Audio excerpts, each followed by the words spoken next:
Hello, good evening.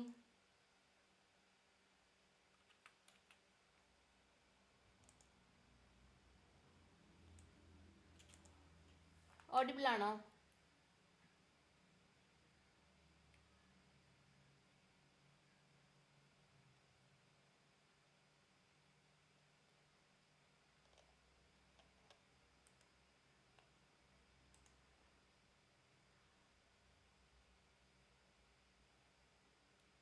Good evening.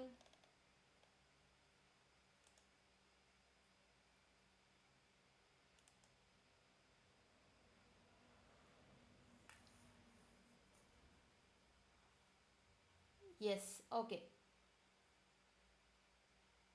Echo issues ഒന്നും ഇല്ലല്ലോ അല്ലേ? ഞാൻ പറയുന്ന ക്ലിയർ ആയിട്ട് കേൾക്കാമല്ലോ.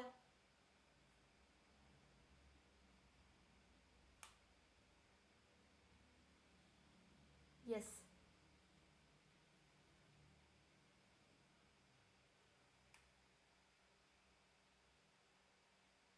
Yes yes okay.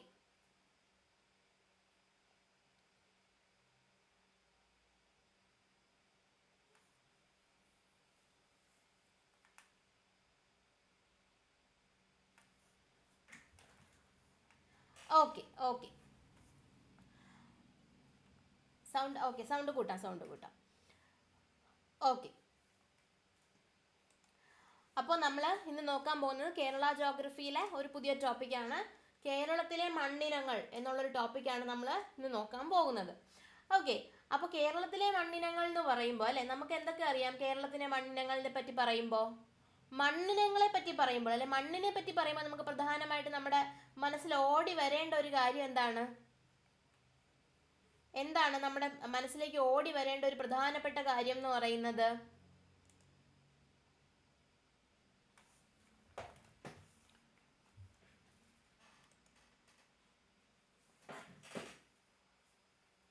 ഓക്കെ, ഒരു സെക്കൻഡ്.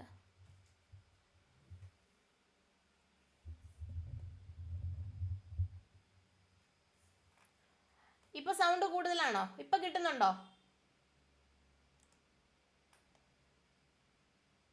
ഇപ്പോഴും കുറവായിട്ടാണോ ഫീൽ ചെയ്യുന്നത്? ഇപ്പൊ എങ്ങനെയാണ്? ഓക്കെ അല്ലേ സൗണ്ട്?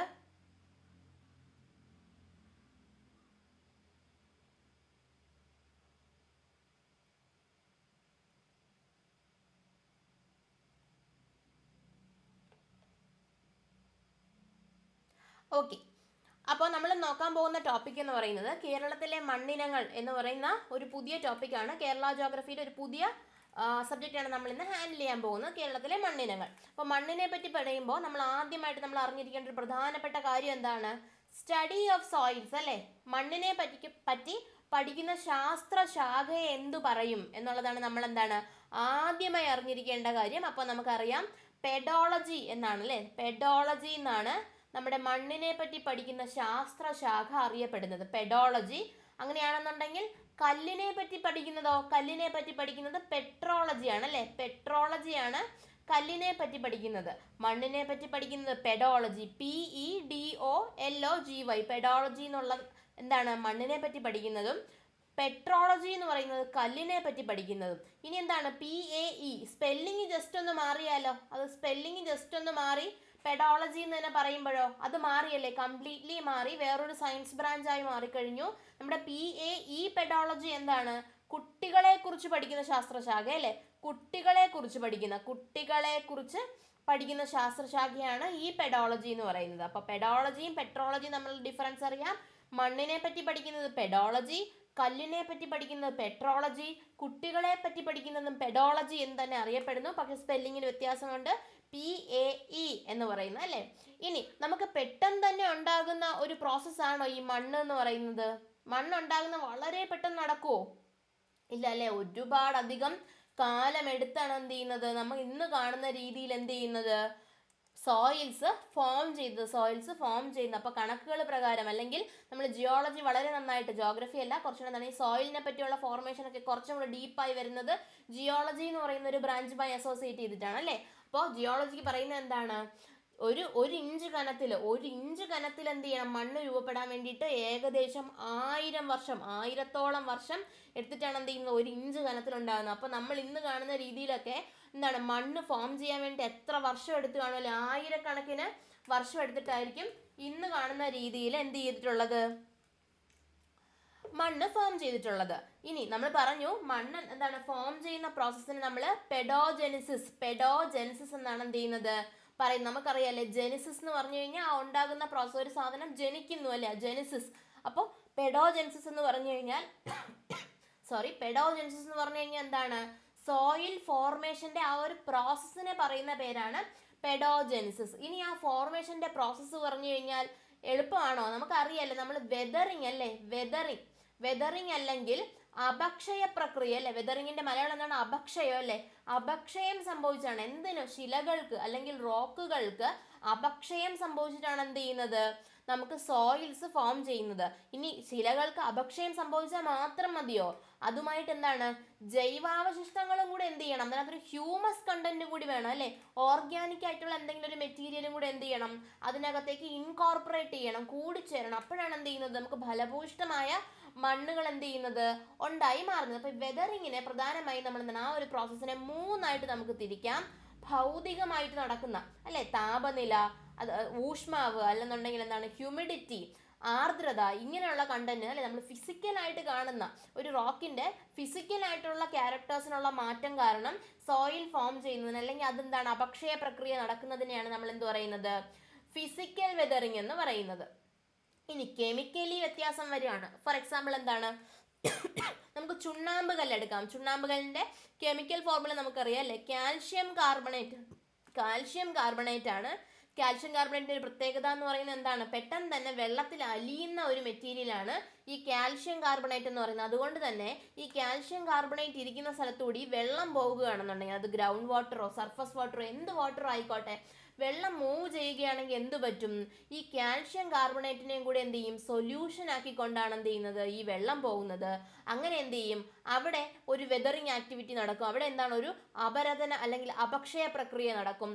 അതിന് പറയുന്ന പേരാണ് കെമിക്കൽ വെതറിങ്. അവിടെ എന്താണ്, ഒരു കെമിക്കൽ ആക്ഷൻ എന്ത് ചെയ്യാണ്, നടക്കുകയാണ് അല്ലെ, ഒരു കെമിക്കലി എന്ത് ചെയ്യാണ്, അതിനെ മാറ്റുകയാണ്. ഇനി വേറൊരു തരത്തിലൂടെ നടക്കും ബയോളജിക്കൽ എന്ന് പറഞ്ഞാൽ എന്താണ്, ഒരു വലിയ ശിലയുടെ എന്താണ് ചെറിയ വിടവുകളിലേക്ക് വൃക്ഷങ്ങളുടെ വേരുകളോ അല്ലെങ്കിൽ ഏതെങ്കിലും മൃഗങ്ങൾ എന്ത് ചെയ്യാണ്, കുഴികൾ ഉണ്ടാക്കുകയൊക്കെ ചെയ്ത സമയം എന്താണ്, അതിന്റെ ഭാഗമായി ഉണ്ടാകുന്ന അപക്ഷയ പ്രക്രിയ അല്ലെങ്കിൽ അപരദന പ്രക്രിയയാണ് നമ്മൾ എന്ത് പറയുന്നത്, ബയോളജിക്കൽ വെതറിങ് എന്ന് പറയുന്നത്. അപ്പോൾ പ്രധാനമായിട്ടും എന്താണ്, കേരളത്തിൽ നിന്നല്ല ലോകത്തിൽ മണ്ണുണ്ടാകുന്നത് ഈ 3 എന്താണ് ഘടകങ്ങളിലെയും പ്രക്രിയകളിലൂടെയാണ്. വെതറിങ്, അതിൽ physical weathering, chemical weathering, biological weathering. Physical എന്ന് പറയുമ്പോൾ ഊഷ്മാവ്, ആർദ്രത അല്ലെ, അതെന്താണ് നമ്മുടെ ടെമ്പറേച്ചർ, ഹ്യൂമിഡിറ്റി, അങ്ങനെയുള്ള കാര്യങ്ങളിൽ എന്ത് ചെയ്യാണ്, വ്യത്യാസം വരികയാണ്. അങ്ങനെ നടക്കുന്നതിനെയാണ് നമ്മൾ ഫിസിക്കൽ വെതറിങ് എന്ന് പറയുന്നത്. അവിടെ ഒരു കെമിക്കൽ ചേഞ്ച് നടക്കുകയാണെന്നുണ്ടെങ്കിൽ, ഒരു രാസപ്രവർത്തനം നടക്കുകയാണെന്നുണ്ടെങ്കിൽ അത്തരം വെതറിങ്ങിനെ നമ്മൾ കെമിക്കൽ വെതറിങ് എന്ന് പറയുന്നു. ഇനി അവിടെ എന്താണ്, ഒരു ജീവനുള്ള ഒരു ഒബ്ജക്റ്റിന്റെ, മരമോ അല്ലെങ്കിൽ ഏതെങ്കിലും മൃഗങ്ങളോ വഴിയാണ് എന്ത് ചെയ്യുന്നത്, നമ്മുടെ വെതറിങ് നടക്കുന്നതെന്നുണ്ടെങ്കിൽ അതിനെ നമ്മൾ എന്ത് പറയും, ബയോളജിക്കൽ വെതറിങ് എന്ന് പറയും. അപ്പോൾ എന്താണ്, ഈ പെഡോജെനിസിസിൽ പ്രധാനമായും വെതറിങ് പെടുന്നു. വെതറിങ് എന്താണ്, നമുക്ക് 3ആയി എന്ത് ചെയ്യാം, തരംതിരിക്കാൻ കഴിയും. ഇനി മണ്ണിന്റെ രൂപീകരണത്തെ സ്വാധീനിക്കുന്ന പ്രധാനപ്പെട്ട ഘടകങ്ങൾ പറയുമ്പോൾ ഒന്നെന്താണ്, കാലാവസ്ഥ. ഏറ്റവും പ്രധാനപ്പെട്ട ഘടകമാണല്ലേ കാലാവസ്ഥ എന്ന് പറയുന്നത്. അപ്പോൾ എന്താണ്, നല്ല ചൂടും അതുപോലെ മഴയും, എന്താണ് ഈ ടെമ്പറേച്ചറിൽ എന്താണ്, അല്ലെങ്കിൽ ഭയങ്കരമായി വേരിയേഷൻസ് സംഭവിക്കുന്ന സ്ഥലങ്ങൾ, ടെമ്പറേച്ചറിൽ ഭയങ്കരമായി വേരിയേഷൻ സംഭവിക്കുന്ന സ്ഥലങ്ങളിൽ എന്തായിരിക്കും, ഈ അപരദന പ്രക്രിയ അല്ലെങ്കിൽ അപക്ഷയ പ്രക്രിയ എന്ന് പറയുന്നത് വളരെ ഫാസ്റ്റ് ആയിട്ട് നടക്കും അല്ലേ. ഇപ്പൊ തന്നെ നമ്മുടെ എന്താണ്, നമുക്കറിയാലോ, ഇന്ന് ഇവിടെ നല്ല മഴയാണെന്നുണ്ടെങ്കിൽ നാളെ ഭയങ്കര വെയിലായിരിക്കും. അപ്പോൾ എന്താണ്, നമുക്ക് തന്നെ എന്താണ് ഈ ഒരു കാലാവസ്ഥ എന്താണ്, നമ്മളിൽ തന്നെ എന്താണ് ഒരു പ്രശ്നം സൃഷ്ടിക്കുന്നുണ്ട്.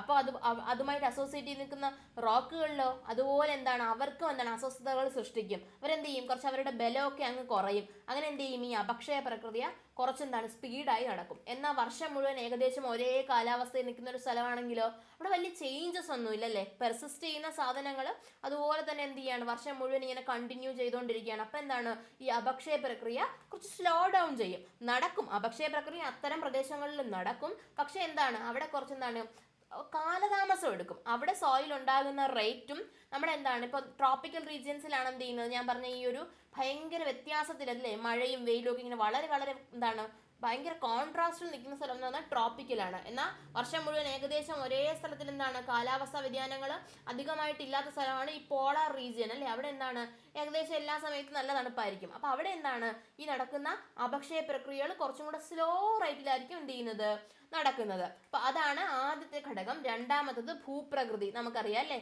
വളരെ എന്താണ് പ്ലെയിനായി നിൽക്കുന്ന ഒരു ഏരിയയിലും എന്നാൽ നല്ല സ്ലോപ്പി ആയിട്ട് നിൽക്കുന്ന അല്ലേ, നല്ല സ്ലോപ്പി ആയി നിൽക്കുന്ന ഏരിയയിലും എന്തായിരിക്കും ഈ ഏജന്റുകളുടെ ആക്ഷൻസ് അല്ലേ. ഇപ്പോൾ ഫോർ എക്സാമ്പിൾ നമ്മളൊരു പുഴ ഒഴുകുകയാണെന്ന് വെച്ചോ, ഈ രണ്ട് പ്രദേശങ്ങളിലൂടെയും ഒരു പുഴ ഒഴുകുകയാണെന്നിരിക്കട്ടെ, ആ പുഴ ഒഴുകുന്ന സമയത്ത് എന്തായിരിക്കും ഈ സ്ലോപ്പ് കൂടുതലുള്ള റീജിയൻസിൽ അല്ലേ, അതായത് എന്താണ് ഒന്ന് ചരിഞ്ഞു കിടക്കുന്ന ഒരു പ്രദേശമാണെന്നുണ്ടെങ്കിൽ ഇതുവഴി ഒഴുകുന്ന വെള്ളത്തിന് എന്തായിരിക്കും കുറച്ച് ഫോഴ്സ് കൂടുതലായിരിക്കും അല്ലെ, കുറച്ച് ബലം കൂടുതലായിരിക്കും.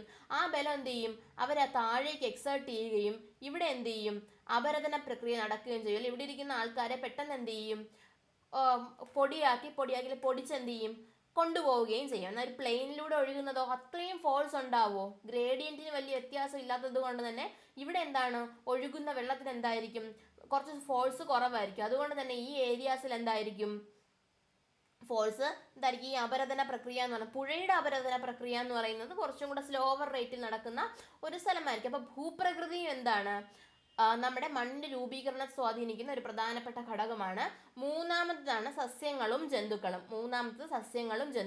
ഇപ്പം നമുക്ക് എന്താണ് ട്രോപ്പിക്കൽ റീജിയൻ തന്നെ എടുക്കാം. ട്രോപ്പിക്കൽ റീജിയൻ എന്താണ് നമുക്കറിയാലേ, വലിയ വലിയ മരങ്ങൾ വളരുന്ന സ്ഥലമാണെന്ത് ഈ ട്രോപ്പിക്കൽ റീജിയൻ അല്ലെ. ആമസോൺ മഴക്കാടുകളിൽ എന്താണ് അത്രയും എന്താണ് പൊക്കത്തിലും വണ്ണത്തിലും ഒക്കെ വളരുന്ന എന്താണ് മരങ്ങൾ വേറെ ഭൂമിയിലെ ഭാഗങ്ങളിലൊക്കെ കുറവായിരിക്കും അല്ലേ. അപ്പം ഈ മരങ്ങൾ എല്ലാവരും കൂടി എന്താണ് ഈ റോക്കിന്റെ അകത്തേക്ക് എന്താണ് വേര് കൊടുക്കാൻ തുടങ്ങിക്കഴിഞ്ഞാൽ എന്താണ് അവിടെ ഒരു വെതറിങ്ങിന്റെ ആക്ടിവിറ്റി കുറച്ചും കൂടെ ഫാസ്റ്റ് ആയിട്ട് നടക്കാൻ തുടങ്ങും അല്ലെ. അവിടെ എന്താണ് പെട്ടെന്ന് ക്രാക്കുകൾ എന്താണ് കുറച്ച് കൂടുതലായിട്ട് വീഴുകയും അതുമായി അസോസിയേറ്റ് ചെയ്ത് നടക്കുന്ന വെതറിങ് കുറച്ച് ഫാസ്റ്റ് ആയിട്ട് നടക്കുകയും ചെയ്യും. അതുപോലെ തന്നെ എന്താ ജന്തുക്കൾ എന്ന് പറയുമ്പോൾ ഈ ഫറോയിങ് ആക്ടിവിറ്റികൾ, ഈ കുഴികൾ ഉണ്ടാക്കുന്ന ജന്തുക്കൾ, പെരിച്ചാഴി പോലുള്ള എന്താണ് ആൾക്കാർ കുറച്ച് കൂടുതലാണെന്നിരിക്കട്ടെ, അവിടെയൊക്കെ എന്തായിരിക്കും ഈ കല്ലുകളിലേക്ക് എന്ത് ചെയ്യും ഇവർ തുരങ്കങ്ങൾ സൃഷ്ടിക്കുകയും അത് പിന്നീട് എന്താണ് വെള്ളവും അതുപോലെ തന്നെ വേറെ എന്തെങ്കിലുമൊക്കെ എന്താണ് നാച്ചുറൽ ആയിട്ടുള്ള ഏജൻസിൻ്റെയൊക്കെ ആക്ഷൻ വഴി എന്താണ് കുറച്ച് കൂടുതൽ പെട്ടെന്ന് എന്ത് ചെയ്യും അവിടെ ആക്ഷൻസ് നടന്ന് സോയിൽസ് ക്രിയേറ്റ് ചെയ്യപ്പെടുകയും ചെയ്യും. അപ്പോൾ എന്താണ് സസ്യങ്ങളും ജന്തുക്കളും ഒരു പ്രധാനപ്പെട്ട ഘടകമാണ്. അടുത്തത് എന്താണ് മാതൃശില. നമുക്കറിയാമല്ലേ ജനറലി നമ്മൾ PSCയിൽ ജനറലി നമ്മുടെ അടുത്ത് മാതൃശില എന്ന് ചോദിച്ചു കഴിഞ്ഞാൽ എന്താണ് മാതൃശില എന്ന് ചോദിച്ചു കഴിഞ്ഞാൽ ആഗ്നേയശിലകളാണ് അല്ലേ, ആഗ്നേയശിലകളാണ്. നമ്മുടെ അടുത്തൊരു ചോദ്യം ചോദിക്കുകയാണ് മാതൃശിലകൾ എന്നറിയപ്പെടുന്ന ശിലാരൂപങ്ങൾ ഏതെന്ന് ചോദിച്ചു കഴിഞ്ഞാൽ ആഗ്നേയശിലകളാണ് അല്ലേ, ആഗ്നേയശിലകളാണ് അല്ലെങ്കിൽ ഇഗ്നിയസ് റോക്കുകളാണ് അല്ലേ. ലാവയിൽ നിന്നോ മാഗ്മയിൽ നിന്നോ രൂപം കൊള്ളുന്ന റോക്കുകളെയാണ് നമ്മൾ എന്ത് പറയുന്നത് ആഗ്നേയശിലകൾ അല്ലെങ്കിൽ ഇഗ്നിയസ് റോക്കുകൾ എന്ന് പറയുന്നത്. എന്താണ് ഈ ലാവ, എന്താണ് ഈ മാഗ്മ, അവർ തമ്മിൽ എന്താണ് വ്യത്യാസം, ലാവയും മാഗ്മയും തമ്മിലുള്ള വ്യത്യാസം എന്താണ്, രണ്ടും എന്താണ് ഉരുകിയ ശിലാദ്രവ്യങ്ങളാണ് അല്ലേ. ഈ മാഗ്മയായാലും ലാവയായാലും രണ്ടും എന്താണ് ഉരുകിയ ശിലാദ്രവ്യങ്ങൾ അല്ലേ. ശിലാദ്രവ്യങ്ങളോ ശിലാദ്രാവകങ്ങളോ എന്നൊക്കെ നമുക്ക് എന്ത് ചെയ്യാൻ പറ്റും പറയാൻ പറ്റും. അപ്പോൾ ഈ ഉരുകിയ ശിലാദ്രവ്യങ്ങൾ അല്ലെങ്കിൽ ശിലാദ്രാവകങ്ങളെയാണ് നമ്മൾ മാഗ്മ അല്ലെങ്കിൽ ലാവ എന്ന് പറയുന്നത്. ഭൂമിക്ക് അടിയിലാണ് ഇവർ ഇരിക്കുന്നതെന്നുണ്ടെങ്കിൽ, ഭൂമിയുടെ അടിയിൽ, ഇപ്പോൾ ഭൂമിയുടെ അടിയിൽ എന്ന് പറയുമ്പോൾ നമ്മുടെ ക്രസ്റ്റ് അല്ലേ, ക്രസ്റ്റിന്റെ അടിയിലായിട്ടാണ് ഇവർ നിൽക്കുന്നതെന്നുണ്ടെങ്കിൽ അതിനെ മാഗ്മ എന്ന് പറയും. ഭൂമിക്കകത്തായിട്ടിരിക്കുന്ന ആൾക്കാരെ നമ്മൾ മാഗ്മ എന്നും, അവർ പുറത്തേക്ക് വരികയാണെന്നുണ്ടെങ്കിൽ ഈ വോൾക്കാനോ ഒക്കെ എന്താണ് പൊട്ടിത്തെറിച്ചില്ല എന്താണ് ഈ മാഗ്മ എന്ത് ചെയ്യും ഭൂമിയുടെ വെളിയിലേക്ക് വരും അല്ലേ. ഈ വെളിയിലേക്ക് വന്നു കഴിഞ്ഞാൽ ഇവരെ ലാവ എന്നും പറയും. ഇതാണ് ഈ ലാവയും മാഗ്മയും തമ്മിലുള്ള പ്രധാനപ്പെട്ട വ്യത്യാസം. രണ്ടുപേരും എന്താണ് ടെക്നിക്കലി ഉരുകിയ ശിലാദ്രവ്യങ്ങൾ തന്നെയാണ്. പക്ഷെ ഭൂമിക്ക് അടിയിലിരിക്കുമ്പോൾ നമ്മൾ അതിനെ മാഗ്മ എന്ന് പറയും, ഭൂമിയുടെ വെളിയിലേക്ക് വരുമ്പോൾ നമ്മൾ അവരെ ലാവ എന്ന് പറയും. മാഗ്മ ആയിക്കോട്ടെ ലാവ ആയിക്കോട്ടെ ഇവർ രണ്ടുപേരും എന്താണ് തണുത്തുറഞ്ഞുണ്ടാകുന്ന ശിലകളെയാണ് അല്ലെങ്കിൽ റോക്കുകളെയാണ് നമ്മൾ എന്ത് പറയുന്നത് ആഗ്നേയശിലകൾ എന്ന് പറയുന്നത്. അപ്പോൾ ഈ ശില ഏത് ശിലയാണോ ഇരിക്കുന്നത്, അപ്പം നമ്മൾ പറയുമ്പോഴേക്കും ആഗ്നേയശിലകളുടെ കാര്യം മാത്രമാണ് ഇവിടെ പറഞ്ഞത്. ഇനി ശിലകൾ പറയുമ്പോൾ ആഗ്നേയശില മാത്രമാണോ?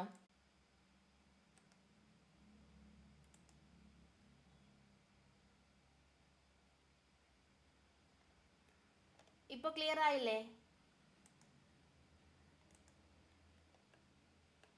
ഇടയ്ക്ക് നെറ്റിനൊന്ന് ക്ലിയർ ആയോ? ഇപ്പോൾ നെറ്റ് ഒന്ന് പോയതാണേ. ക്ലിയർ ആയോ?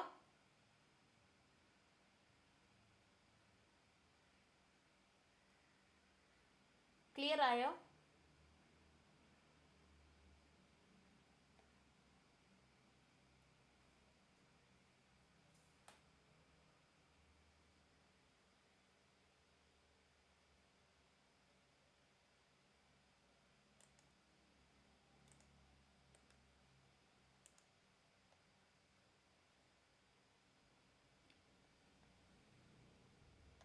ക്ലിയർ ആയോ?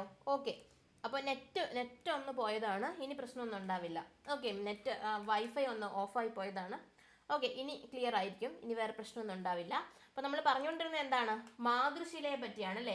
നമുക്കറിയാം മാതൃശില, പിതൃശില, പ്രാഥമിക ശില എന്നൊക്കെ അറിയപ്പെടുന്നത് എന്തിനെ തന്നെയാണ്?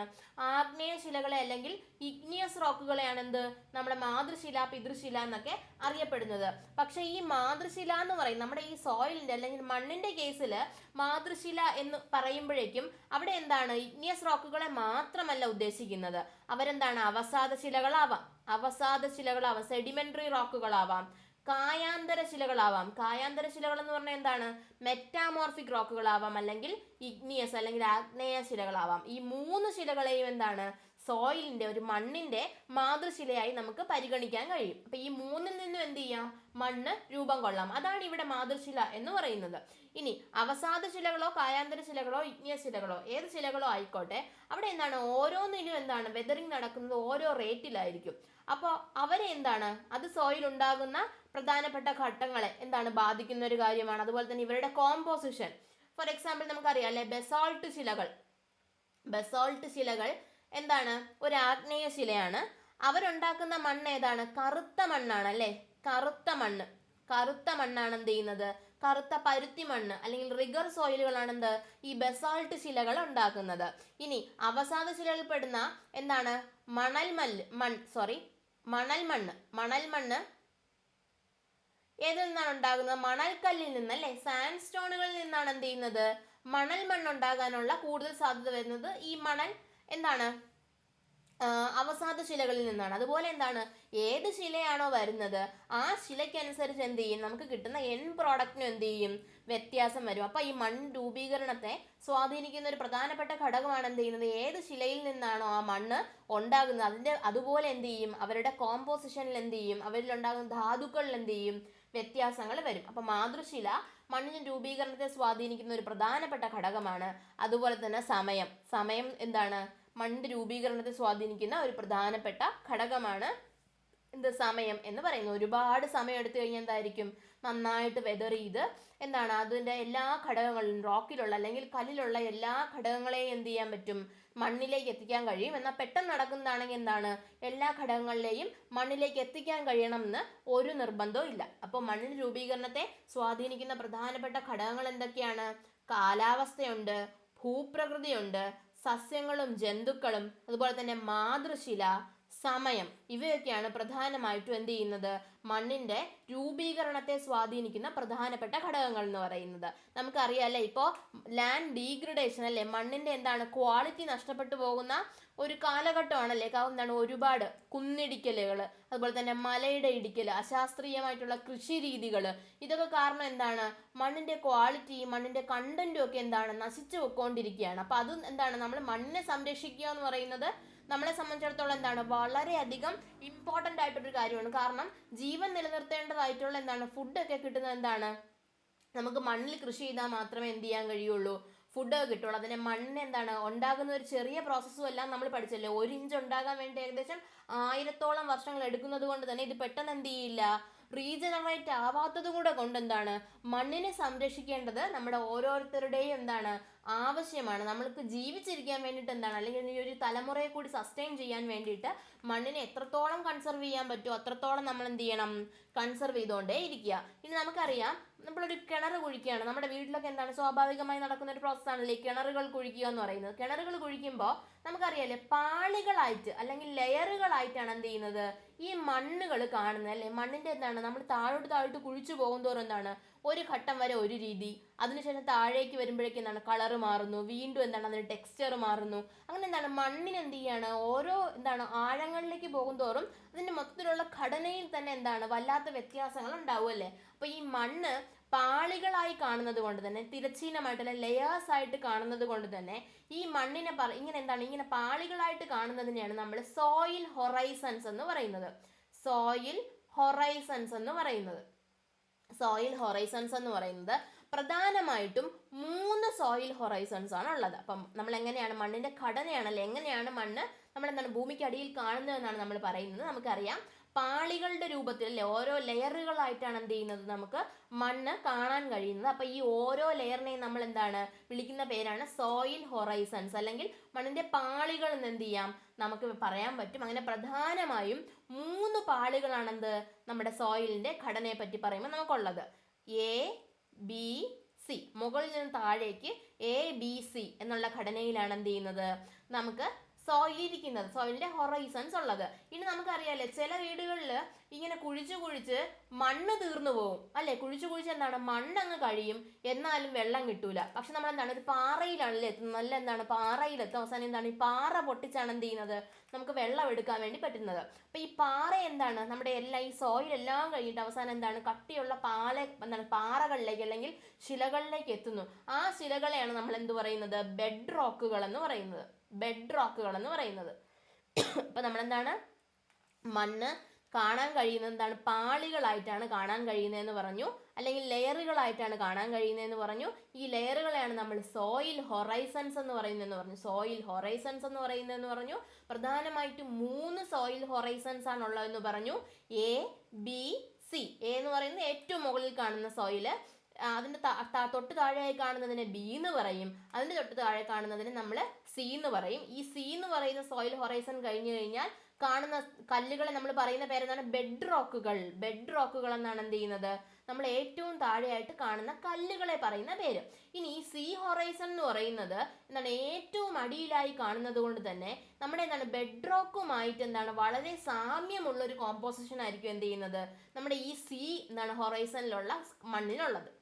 ഇതിൽ നിന്ന് എന്താണ് ഒരു വേരിയേഷൻ അല്ലേ, ഇതിൻ്റെ അതായത് സി ഹൊറൈസന്റെയും എ ഹൊറൈസന്റെയും മണ്ണിന്റെ എന്തായിരിക്കും ഒരു മിക്സ് ആയിട്ടായിരിക്കും എന്തെന്ന് നമ്മുടെ ബിയിൽ കാണുന്നത്. ഈ ബിയിലാണ് കൂടുതലായിട്ടും ക്ലേ പോലത്തെ മെറ്റീരിയൽസ് കൂടുതലായിട്ടും കാണുന്നത്, ഈ ബി ഹൊറൈസണിലാണ്. ഇനി ഏറ്റവും മുകളിലുള്ള ഈ എ ഹൊറൈസൺ ആണെന്ത് നമ്മുടെ ജൈവാവശിഷ്ടങ്ങളൊക്കെ അല്ലെ, ജൈവാവശിഷ്ടങ്ങള്, ന്യൂട്രിയൻസ്, നമ്മുടെ പ്ലാന്റ്സിനൊക്കെ വളരാൻ ആവശ്യമുള്ള ന്യൂട്രിയൻസ്, ഇങ്ങനെയുള്ള കാര്യങ്ങളെല്ലാം കാണുന്നത് എവിടെയാണ് ഈ എ ഹൊറൈസൺസിലാണ്. അതുകൊണ്ട് ഈ എ ഹൊറൈസൺസിൽ മാത്രമാണ് എന്ത് സസ്യങ്ങൾക്കും ജന്തുക്കൾക്കും ഒക്കെ ജീവിക്കാൻ കഴിയുന്നത് ഈ എ ഹൊറൈസൺസിൽ മാത്രമാണ്. അപ്പൊ എന്താണ് നമ്മൾ പറഞ്ഞുകൊണ്ടിരുന്നത് സോയിൽ എങ്ങനെയാണ് ഭൂമിയിൽ കാണുന്നതെന്ന്. അപ്പൊ ഞാൻ പറഞ്ഞു പാളികളായിട്ട് ലെയറുകളായിട്ടാണ് എന്ത് നമുക്ക് സോയിൽ കാണാൻ കഴിയുന്നതെന്ന് പറഞ്ഞു.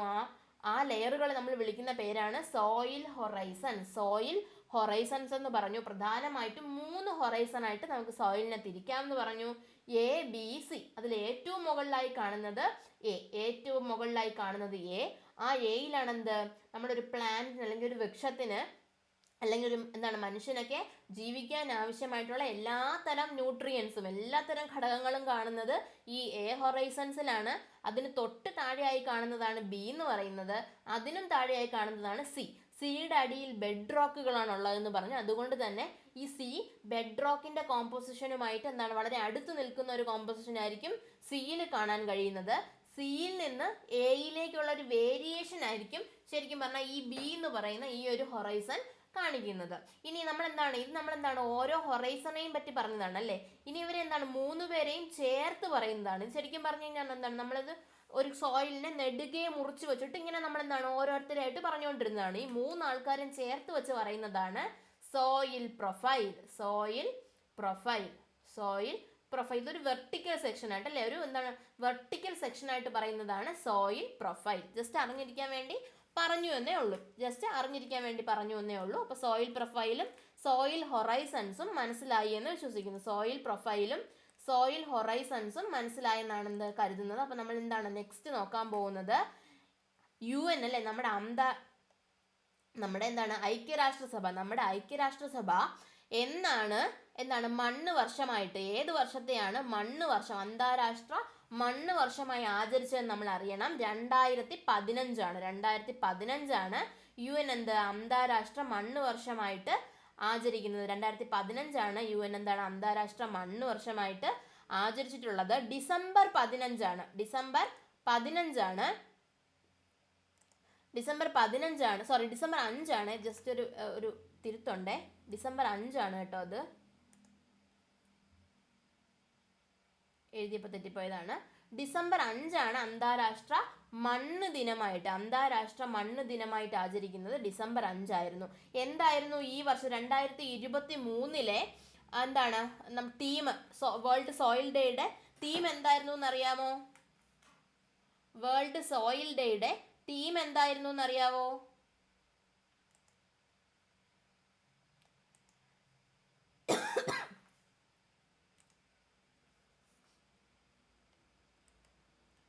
അന്താരാഷ്ട്ര മണ്ണ് ദിനത്തിന്റെ തെറ്റിപ്പോയതാണ്, ജസ്റ്റ് ആ PDF തെറ്റിപ്പോയതാണ്. ഡിസംബർ 5 കേട്ടോ, ഡിസംബർ 5 നമ്മുടെ അന്താരാഷ്ട്ര സോയിൽ ദിനം, അല്ലെ അന്താരാഷ്ട്ര മണ്ണ് ദിനം.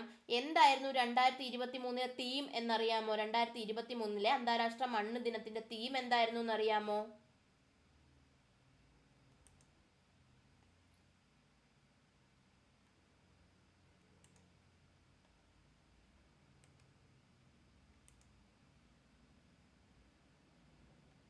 Yes, soil and water, a source of life. Soil and water, a source of life. Soil and water, a source of life എന്നുള്ളതായിരുന്നു നമ്മുടെ ഈ കഴിഞ്ഞ 2023 ഇപ്പം കഴിഞ്ഞതേ ഉള്ളൂ, ജസ്റ്റ് കഴിഞ്ഞതല്ലേ ഉള്ളൂ. 2023 എന്തായിരുന്നു അന്താരാഷ്ട്ര മണ്ണ് ദിനത്തിന്റെ theme? Soil and water, source of life എന്നുള്ളതായിരുന്നു. ഇനി ആരാണ് അന്താരാഷ്ട്ര മണ്ണ് ദിനത്തെ ഓർഗനൈസ് ചെയ്ത്, അല്ലെങ്കിൽ ഡിസംബർ 5 എന്നുള്ളത് അന്താരാഷ്ട്ര മണ്ണ് ദിനമായിട്ട് ആചരിക്കുന്നത്? ഏത് ഓർഗനൈസേഷൻ ആണെന്നറിയാമോ? നമ്മുടെ ഫുഡ് ആൻഡ് അഗ്രികൾച്ചറൽ ഓർഗനൈസേഷനാണ് FAO. UN-ന്റെ തന്നെ ഒരു ഘടകമാണ് FAO എന്ന് പറയുന്നത്. നമ്മുടെ ഫുഡ് ആൻഡ് അഗ്രികൾച്ചറൽ ഓർഗനൈസേഷൻ ആണ് നമ്മുടെ അന്താരാഷ്ട്ര മണ്ണ് ദിനമായിട്ട് ഡിസംബർ 5 ആചരിക്കുന്നത്. FAO ആണ്, ഫുഡ് ആൻഡ് അഗ്രികൾച്ചറൽ ഓർഗനൈസേഷൻ ആണ്. UN എന്ന് പൊതുവിൽ പറഞ്ഞാൽ പോരാ, FAO എന്ന് തന്നെ പറയണം. ഫുഡ് ആൻഡ് അഗ്രികൾച്ചർ ഓർഗനൈസേഷൻ ആണ് നമ്മുടെ അന്താരാഷ്ട്ര മണ്ണ് ദിനമായിട്ട് ഡിസംബർ 5 ആചരിക്കുന്നത്. FAO ആണ്. ഇനി നമ്മൾ മണ്ണിനെ പറ്റി പറയുമ്പോൾ നമ്മൾ അതിനെ ഏറ്റവും കൂടുതലായിട്ട് യൂസ് ചെയ്യുന്നത് എന്തിനാണ്?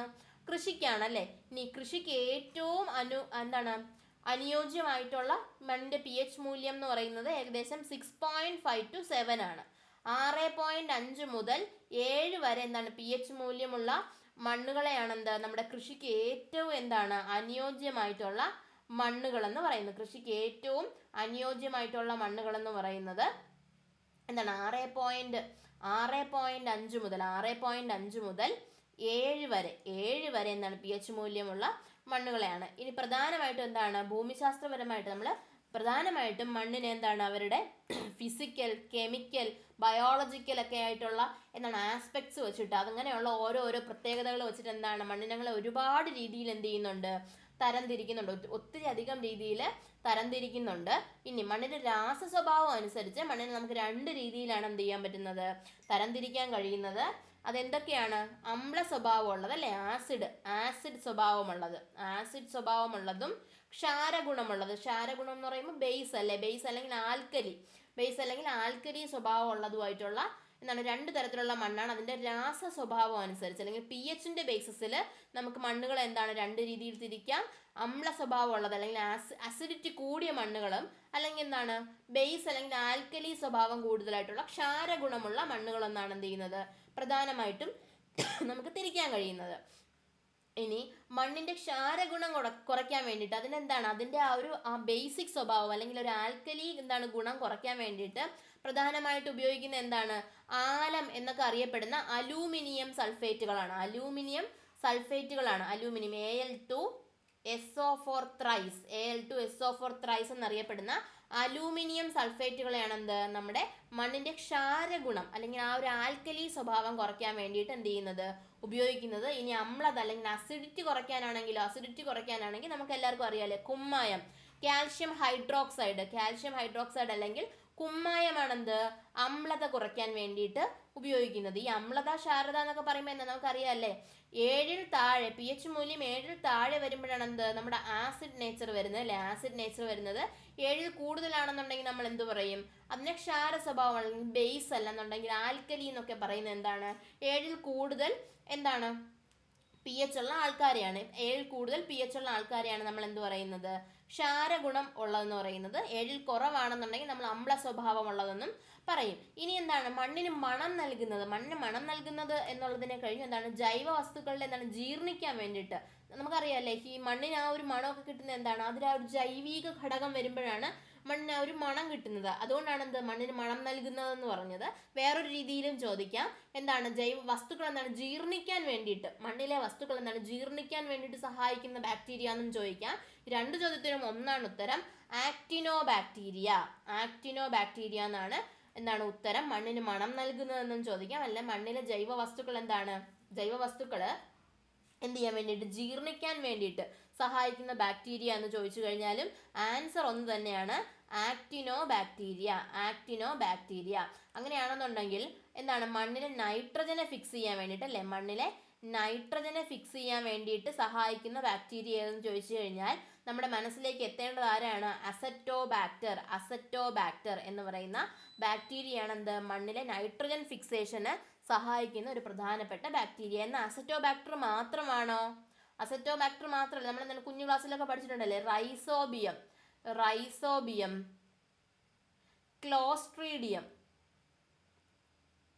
ക്ലോസ്ട്രീഡിയം എന്നൊക്കെ അറിയപ്പെടുന്ന ബാക്ടീരിയാസും എന്താണ് നമ്മുടെ മണ്ണിലെ നൈട്രജന്റെ ഫിക്സേഷന് സഹായിക്കുന്ന ബാക്ടീരിയകൾ തന്നെയാണ്. അപ്പം എന്താണ് ഇവരൊക്കെ തമ്മിലുള്ള പ്രധാനപ്പെട്ട വ്യത്യാസം എന്ന് പറയുന്നത്, ഇപ്പം എന്താണ് മണ്ണിലെ നൈട്രജൻ ഫിക്സേഷന് സഹായിക്കുന്ന ബാക്ടീരിയ എന്ന് ചോദിച്ചു കഴിഞ്ഞാൽ PS ചോദിച്ചു കഴിഞ്ഞാൽ ആൻസർ എന്താണ് അസറ്റോബാക്ടർ തന്നെയാണ്. ഈ അസറ്റോബാക്ടർ മാത്രമല്ല മണ്ണിലെ നൈട്രജൻ ഫിക്സേഷൻ എന്ന് പറഞ്ഞാൽ എന്താണ്, നമ്മൾ അന്തരീക്ഷത്തിൽ കാണുന്ന നൈട്രജനെ എന്ത് ചെയ്യാണ് ചെടികൾക്ക് വലിച്ചെടുക്കാനുള്ള രീതിയിലേക്ക് ആക്കി മാറ്റുകയാണ്. ആ ഒരു ഫോമിലാക്കി മാറ്റുന്നതിനെയാണ് നൈട്രജൻ ഫിക്സേഷൻ എന്ന് പറയുന്നത്. അന്തരീക്ഷത്തിലുള്ള നൈട്രജനെ ഈ ഗ്യാസായിട്ട് നിന്ന് കഴിഞ്ഞാൽ നമുക്ക് ഒരിക്കലും എന്താണ് ചെടികൾക്ക് വലിച്ചെടുക്കാൻ കഴിയില്ലല്ലോ. അപ്പോൾ അവരെ മണ്ണിൽ എന്ത് ചെയ്യാൻ പറ്റണം, ചെടികൾക്ക് വലിച്ചെടുക്കാൻ കഴിയുന്ന രീതിയിലേക്ക് രൂപമാറ്റം ചെയ്യണം. അങ്ങനെ മാറ്റുന്ന പ്രക്രിയയാണ് നൈട്രജൻ ഫിക്സേഷൻ എന്ന് പറയുന്നത്. ഈ നൈട്രജൻ ഫിക്സേഷന് സഹായിക്കുന്ന പ്രധാനപ്പെട്ട ബാക്ടീരിയയാണ് അസറ്റോബാക്ടർ എന്ന് പറയുന്നത്. ഇനി അസറ്റോബാക്ടർ മാത്രമല്ല സഹായിക്കുന്നത്, റൈസോബിയം, ക്ലോസ്ട്രീഡിയം എന്നീ പറയുന്ന ബാക്ടീരിയകളും നൈട്രജൻ ഫിക്സേഷന് സഹായിക്കുന്ന ആൾക്കാരാണ്. ഇവരൊക്കെ തമ്മിലുള്ള പ്രധാനപ്പെട്ട വ്യത്യാസം എന്ന് പറയുന്നത് ഈ അസറ്റോബാക്ടറും ക്ലോസ്ട്രീഡിയം ഈ 2 ആൾക്കാരും മണ്ണിൽ സ്വതന്ത്രമായി കാണുന്ന ആൾക്കാരെയാണ് അസറ്റോബാക്ടറും ക്ലോസ്ട്രീഡിയം എന്ന് പറയുന്ന 2 ബാക്ടീരിയാസ്. എന്നാൽ ഈ റൈസോബിയം എന്ന് പറയുന്ന ആള് നമുക്കറിയാം ലെഗൂമിനസ് പ്ലാന്റ്സ് അല്ലെങ്കിൽ പയറ് വർഗത്തിൽപ്പെടുന്ന ചെടികളുടെ വേരിൽ കാണുന്ന ബാക്ടീരിയയാണ് റൈസോബിയം എന്ന് പറയുന്നത്. അപ്പം മണ്ണിലെ നൈട്രജൻ ഫിക്സേഷന് സഹായിക്കുന്ന ഒരു പ്രധാനപ്പെട്ട ബാക്ടീരിയയാണ് അസറ്റോബാക്ടർ എന്ന് പറയുന്നത്. എന്നാൽ ഇവർ മാത്രമല്ലല്ലേ ഉള്ളത്, റൈസോബിയവും ക്ലോസ്ട്രീഡിയവും ഈ ആൾക്കാരും നൈട്രജൻ ഫിക്സേഷന് സഹായിക്കുന്ന ആൾക്കാർ തന്നെയാണ്. ഇനി മണ്ണിൽ സ്വതന്ത്രമായി കാണപ്പെടുന്നതെന്ന് ചോദിച്ചു കഴിഞ്ഞാൽ 2 പേരാണ് ആൻസർ ആയിട്ട് വരുന്നത്, അസറ്റോബാക്ടറും ക്ലോസ്ട്രീഡിയവും. അസറ്റോബാക്ടറും ക്ലോസ്ട്രീഡിയോ മണ്ണിൽ സ്വതന്ത്രമായി കാണപ്പെടുന്ന ആൾക്കാരാണ്. ലെഗൂമിനസ് പ്ലാന്റ്സ് അല്ലെങ്കിൽ പയറ് വർഗത്തിലുള്ള ചെടികളുടെ വേരിൽ കാണപ്പെടുന്ന ബാക്ടീരിയ, വേരിലായിട്ട് കണ്ട് അവിടെ വെച്ച് നൈട്രജൻ ഫിക്സ് ചെയ്യാൻ വേണ്ടി സഹായിക്കുന്ന ആൾക്കാരാണ് റൈസോബിയം എന്ന് പറയുന്നത്. ഇനി എപ്പോഴെങ്കിലും വീട്ടിൽ അടുക്കള തൊട്ടിൽ അമ്മ പയർ ചെടിയൊക്കെ വെച്ചിട്ടുണ്ടെങ്കിൽ എന്ത് ചെയ്യുക, ജസ്റ്റ് ഒന്ന് പുഴുതു നോക്കുക. അപ്പോൾ അതിനകത്ത് ഉണ്ടകളായിട്ട് ഒരു സാധനം ഇങ്ങനെ കാണാൻ പറ്റും. അതിനാണ് ലെഗൂമിനസ് പ്ലാന്റ്സ് എന്ന പേര് വരാനുള്ള കാര്യം എന്താണ്, ആ ഉണ്ടയായിട്ട് ഇരിക്കുന്നത് കൊണ്ടാണ് നമ്മളതിനെ ലെഗൂമിനസ് പ്ലാന്റ്സ് എന്ന് ഈ പയർ വർഗത്തിൽപ്പെട്ട ആൾക്കാരെ പറയുന്നത്. അപ്പോൾ ഇനി എപ്പോഴെങ്കിലും എന്ത് ചെയ്യുക, പയറൊക്കെ പോയി എന്ത് ചെയ്യുക, പുഴുതു നോക്കുക. പക്ഷെ അമ്മയുടെ നിന്ന് കിട്ടുന്ന കാര്യങ്ങൾക്ക് ഞാൻ ഉത്തരവാദിയല്ല. ഓക്കെ, അപ്പോൾ ജസ്റ്റ് ഇതുപോലെയൊക്കെ ഒന്ന് ചെയ്ത് നോക്കണം. അപ്പോൾ നമുക്ക് റൈസോബിയൊക്കെ എന്ത് ചെയ്യില്ല, മറക്കില്ല, അതങ്ങനെ തന്നെ മനസ്സിലിരിക്കും. ഓക്കെ, ഇനി അടിസ്ഥാനപരമായിട്ട് എന്താണ് കേരളത്തിലെ മണ്ണിനങ്ങൾ എന്ന് പറയുന്നത് അമ്ല സ്വഭാവം ഉള്ളതാണ്. അതായത് കേരളത്തിലെ പൊതുവിൽ കാണുന്ന മണ്ണുകളെല്ലാം എന്താണ് ആസിഡ് നേച്ചർ കൂടിയ ആൾക്കാരാണ്. അതായത് pH മൂല്യം 7 താഴെയുള്ള ആൾക്കാരാണ് നമ്മുടെ കേരളത്തിൽ കാണുന്ന പൊതുവായി നമുക്ക് പറയാൻ കഴിയുന്ന മണ്ണിനങ്ങളെല്ലാം എന്ത് തന്നെയാണ് അമ്ല സ്വഭാവം ഉള്ള ആൾക്കാർ തന്നെയാണ്. കേരളത്തിലുള്ള പൊതുവായിട്ടുള്ള മണ്ണിനങ്ങളെല്ലാം തന്നെ എന്താണ് അമ്ല സ്വഭാവമുള്ള ആൾക്കാരാണ്. ക്ഷാര സ്വഭാവമുള്ള ആൾക്കാർ വളരെ കുറവാണ്. അതുപോലെ തന്നെ എന്താണ് കേരളത്തിലെ മണ്ണിനങ്ങൾക്ക് കാർബൺ സംവഹന ശേഷി കുറവാണ്. അതുപോലെ തന്നെ എന്താണ് ജലത്തെ പിടിച്ചു നിർത്താനുള്ള കഴിവുകൾ കുറവാണ്.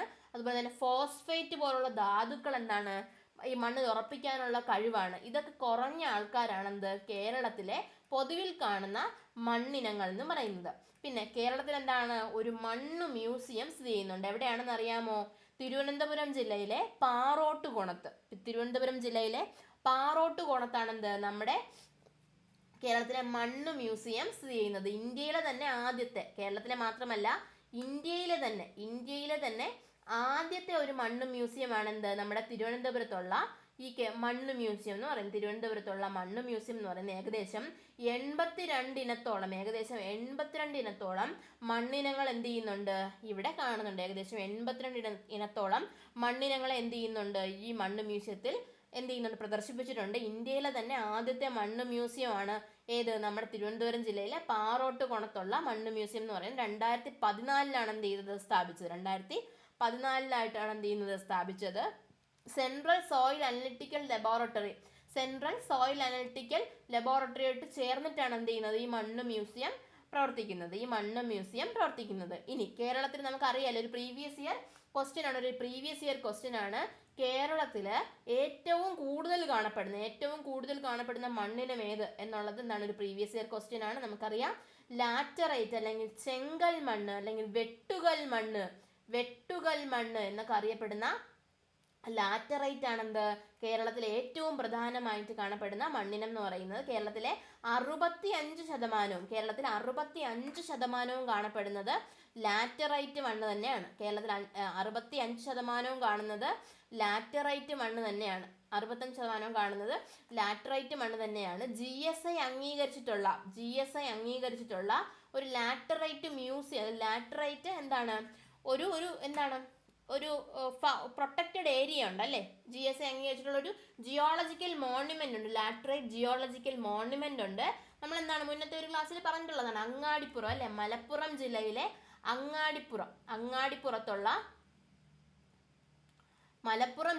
അങ്ങാടിപ്പുറത്തുള്ള ലാറ്ററൈറ്റ് കുന്നിന് GSI geological survey of India ഒരു ജിയോളജിക്കൽ മോണ്യുമെന്റ് ആയിട്ട് പ്രഖ്യാപിച്ചിട്ടുണ്ട്. എവിടെയാണത്?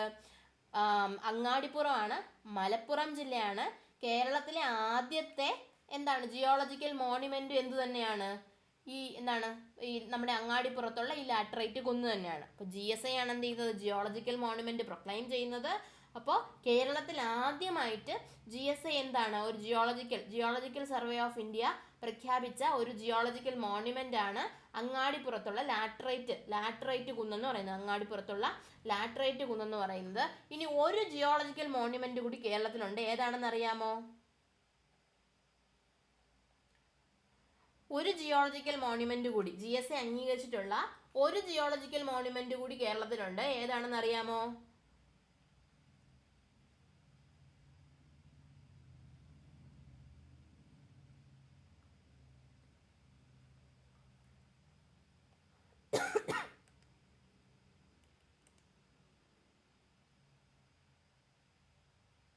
വർക്കല ക്ലിഫ്. കറക്റ്റ് ആണ്. വർക്കല ക്ലിഫ് നമ്മുടെ തിരുവനന്തപുരം ജില്ലയിലെ ഒരു പ്രധാനപ്പെട്ട ബീച്ചാണ് വർക്കല ബീച്ച് എന്ന് പറയുന്നത്. അവിടെയുള്ളൊരു ക്ലിഫ് എന്ന് പറഞ്ഞു കഴിഞ്ഞാൽ നമ്മുടെ ബീച്ചിൽ കാണപ്പെടുന്ന ഒരു ലാൻഡ് ഫോം ആണ്.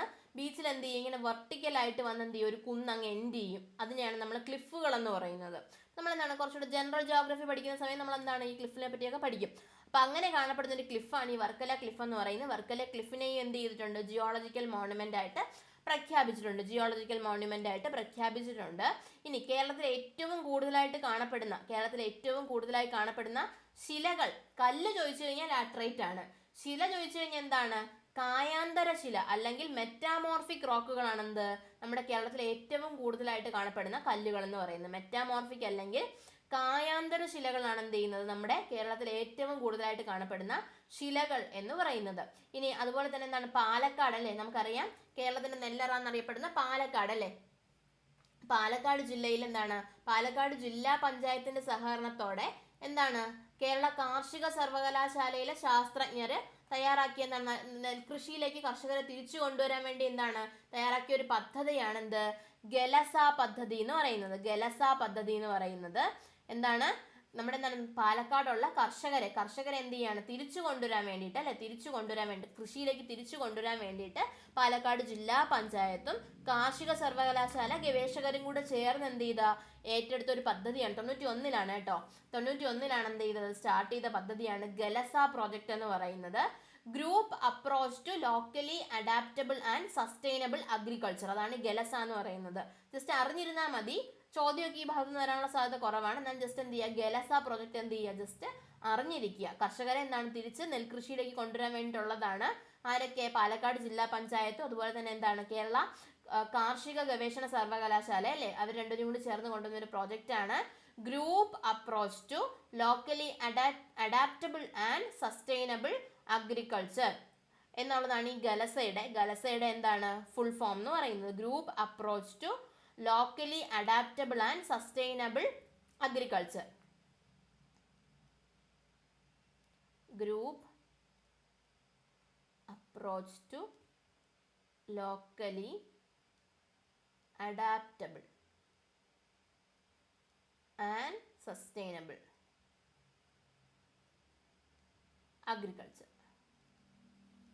അഗ്രികൾച്ചർ ആണെന്ത് നമ്മുടെ ഗലസ എന്ന് പറയുന്നത്.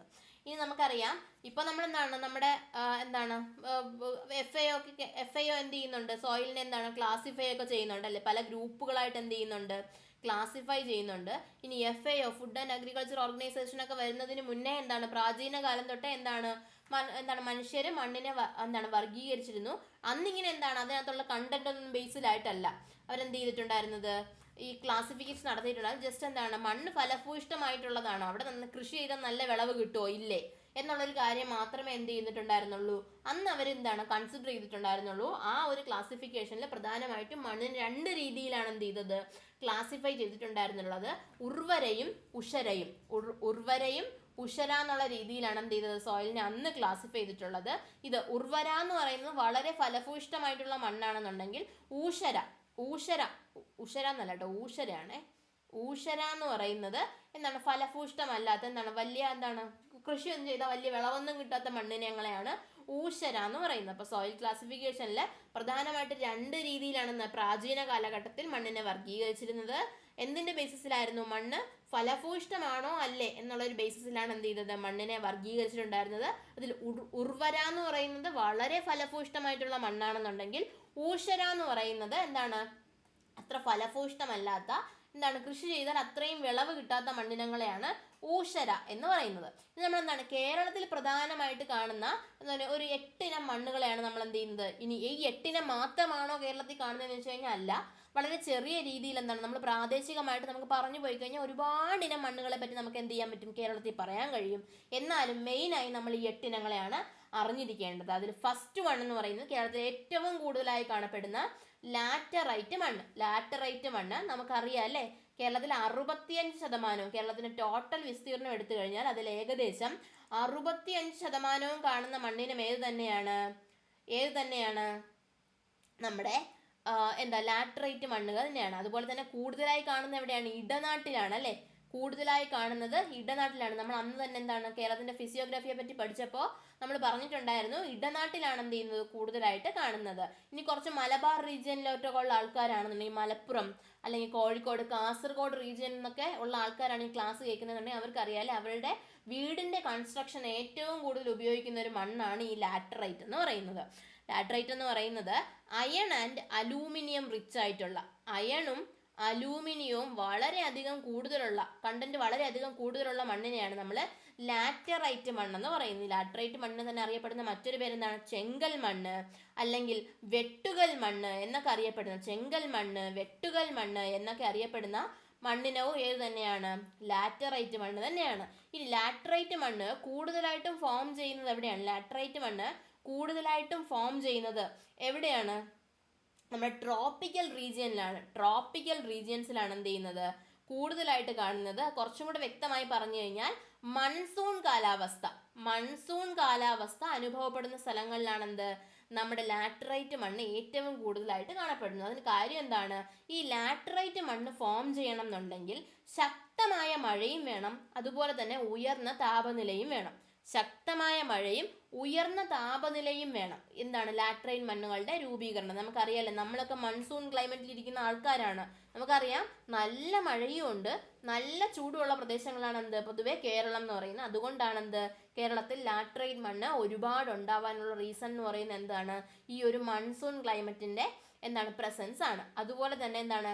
ജലത്തെ ഒട്ടും ഹോൾഡ് ചെയ്ത് എന്താണ്? വാട്ടർ റീറ്റെയിനിങ് കപ്പാസിറ്റി, ജലത്തെ എന്താണ്? പിടിച്ചു നിർത്താനുള്ള എന്താണ്? ശക്തി ഒട്ടും ഇല്ലാത്ത ഇനം മണ്ണാണ് ഈ ലാറ്ററൈറ്റ് മണ്ണെന്ന് പറയുന്നത്.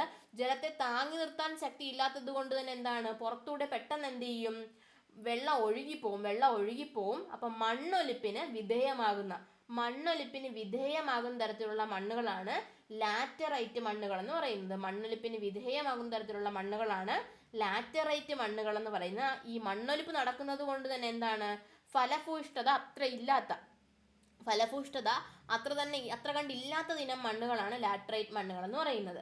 ഇനി പി എച്ച് മൂല്യം എന്ന് പറയുന്നത് 4.5 to 6.2 ആണ് എന്ത്? നമ്മുടെ പി എച്ച് മൂല്യം വരുന്നത്. നമുക്കറിയാലേ എന്താണ്? അമ്ല സ്വഭാവം അല്ലേ? അമ്ല സ്വഭാവം. അപ്പൊ ആസിഡ് അല്ലേ, 7 കഴിഞ്ഞും കുറവല്ലേ. അപ്പൊ എന്താണ്?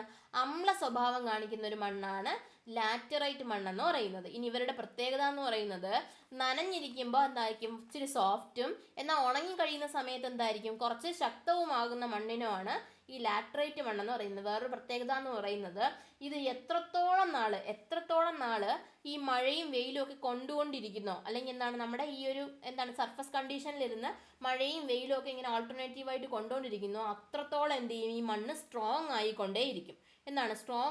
അപ്പോൾ ഈ ലാറ്ററൈറ്റ് ഒക്കെ വെച്ച് വീടുള്ള ആൾക്കാരെന്താണ്? എത്രത്തോളം മഴയും വെയിലും ഒക്കെ ഇതിലിങ്ങനെ കൊണ്ടുകൊണ്ടിരിക്കുന്നോ അത്രത്തോളം എന്ത് ചെയ്യും? ഈ മണ്ണിന്റെ ബലം ഇങ്ങനെ കൂടിക്കൊണ്ടേയിരിക്കും. അതുപോലെ തന്നെ എന്താണ്? കേരളത്തിൽ കൂടുതലായിട്ടും കാണുന്ന എവിടെയാണ്? ഇടനാട്ടിൽ എവിടെയാണ്? വടക്കൻ കേരളത്തിലാണ്. മലബാർ റീജിയൻ, മലപ്പുറം, കോഴിക്കോട്, കണ്ണൂർ റീജിയനിലൊക്കെയാണ് പ്രധാനമായിട്ടും ഈ ലാറ്ററൈറ്റ് മണ്ണ് കൂടുതലായിട്ട് കാണുന്നത്. ഇനി ലാറ്ററൈറ്റിൽ കൃഷി ചെയ്യുന്ന പ്രധാനപ്പെട്ട വിളകൾ എന്തൊക്കെയാണ്?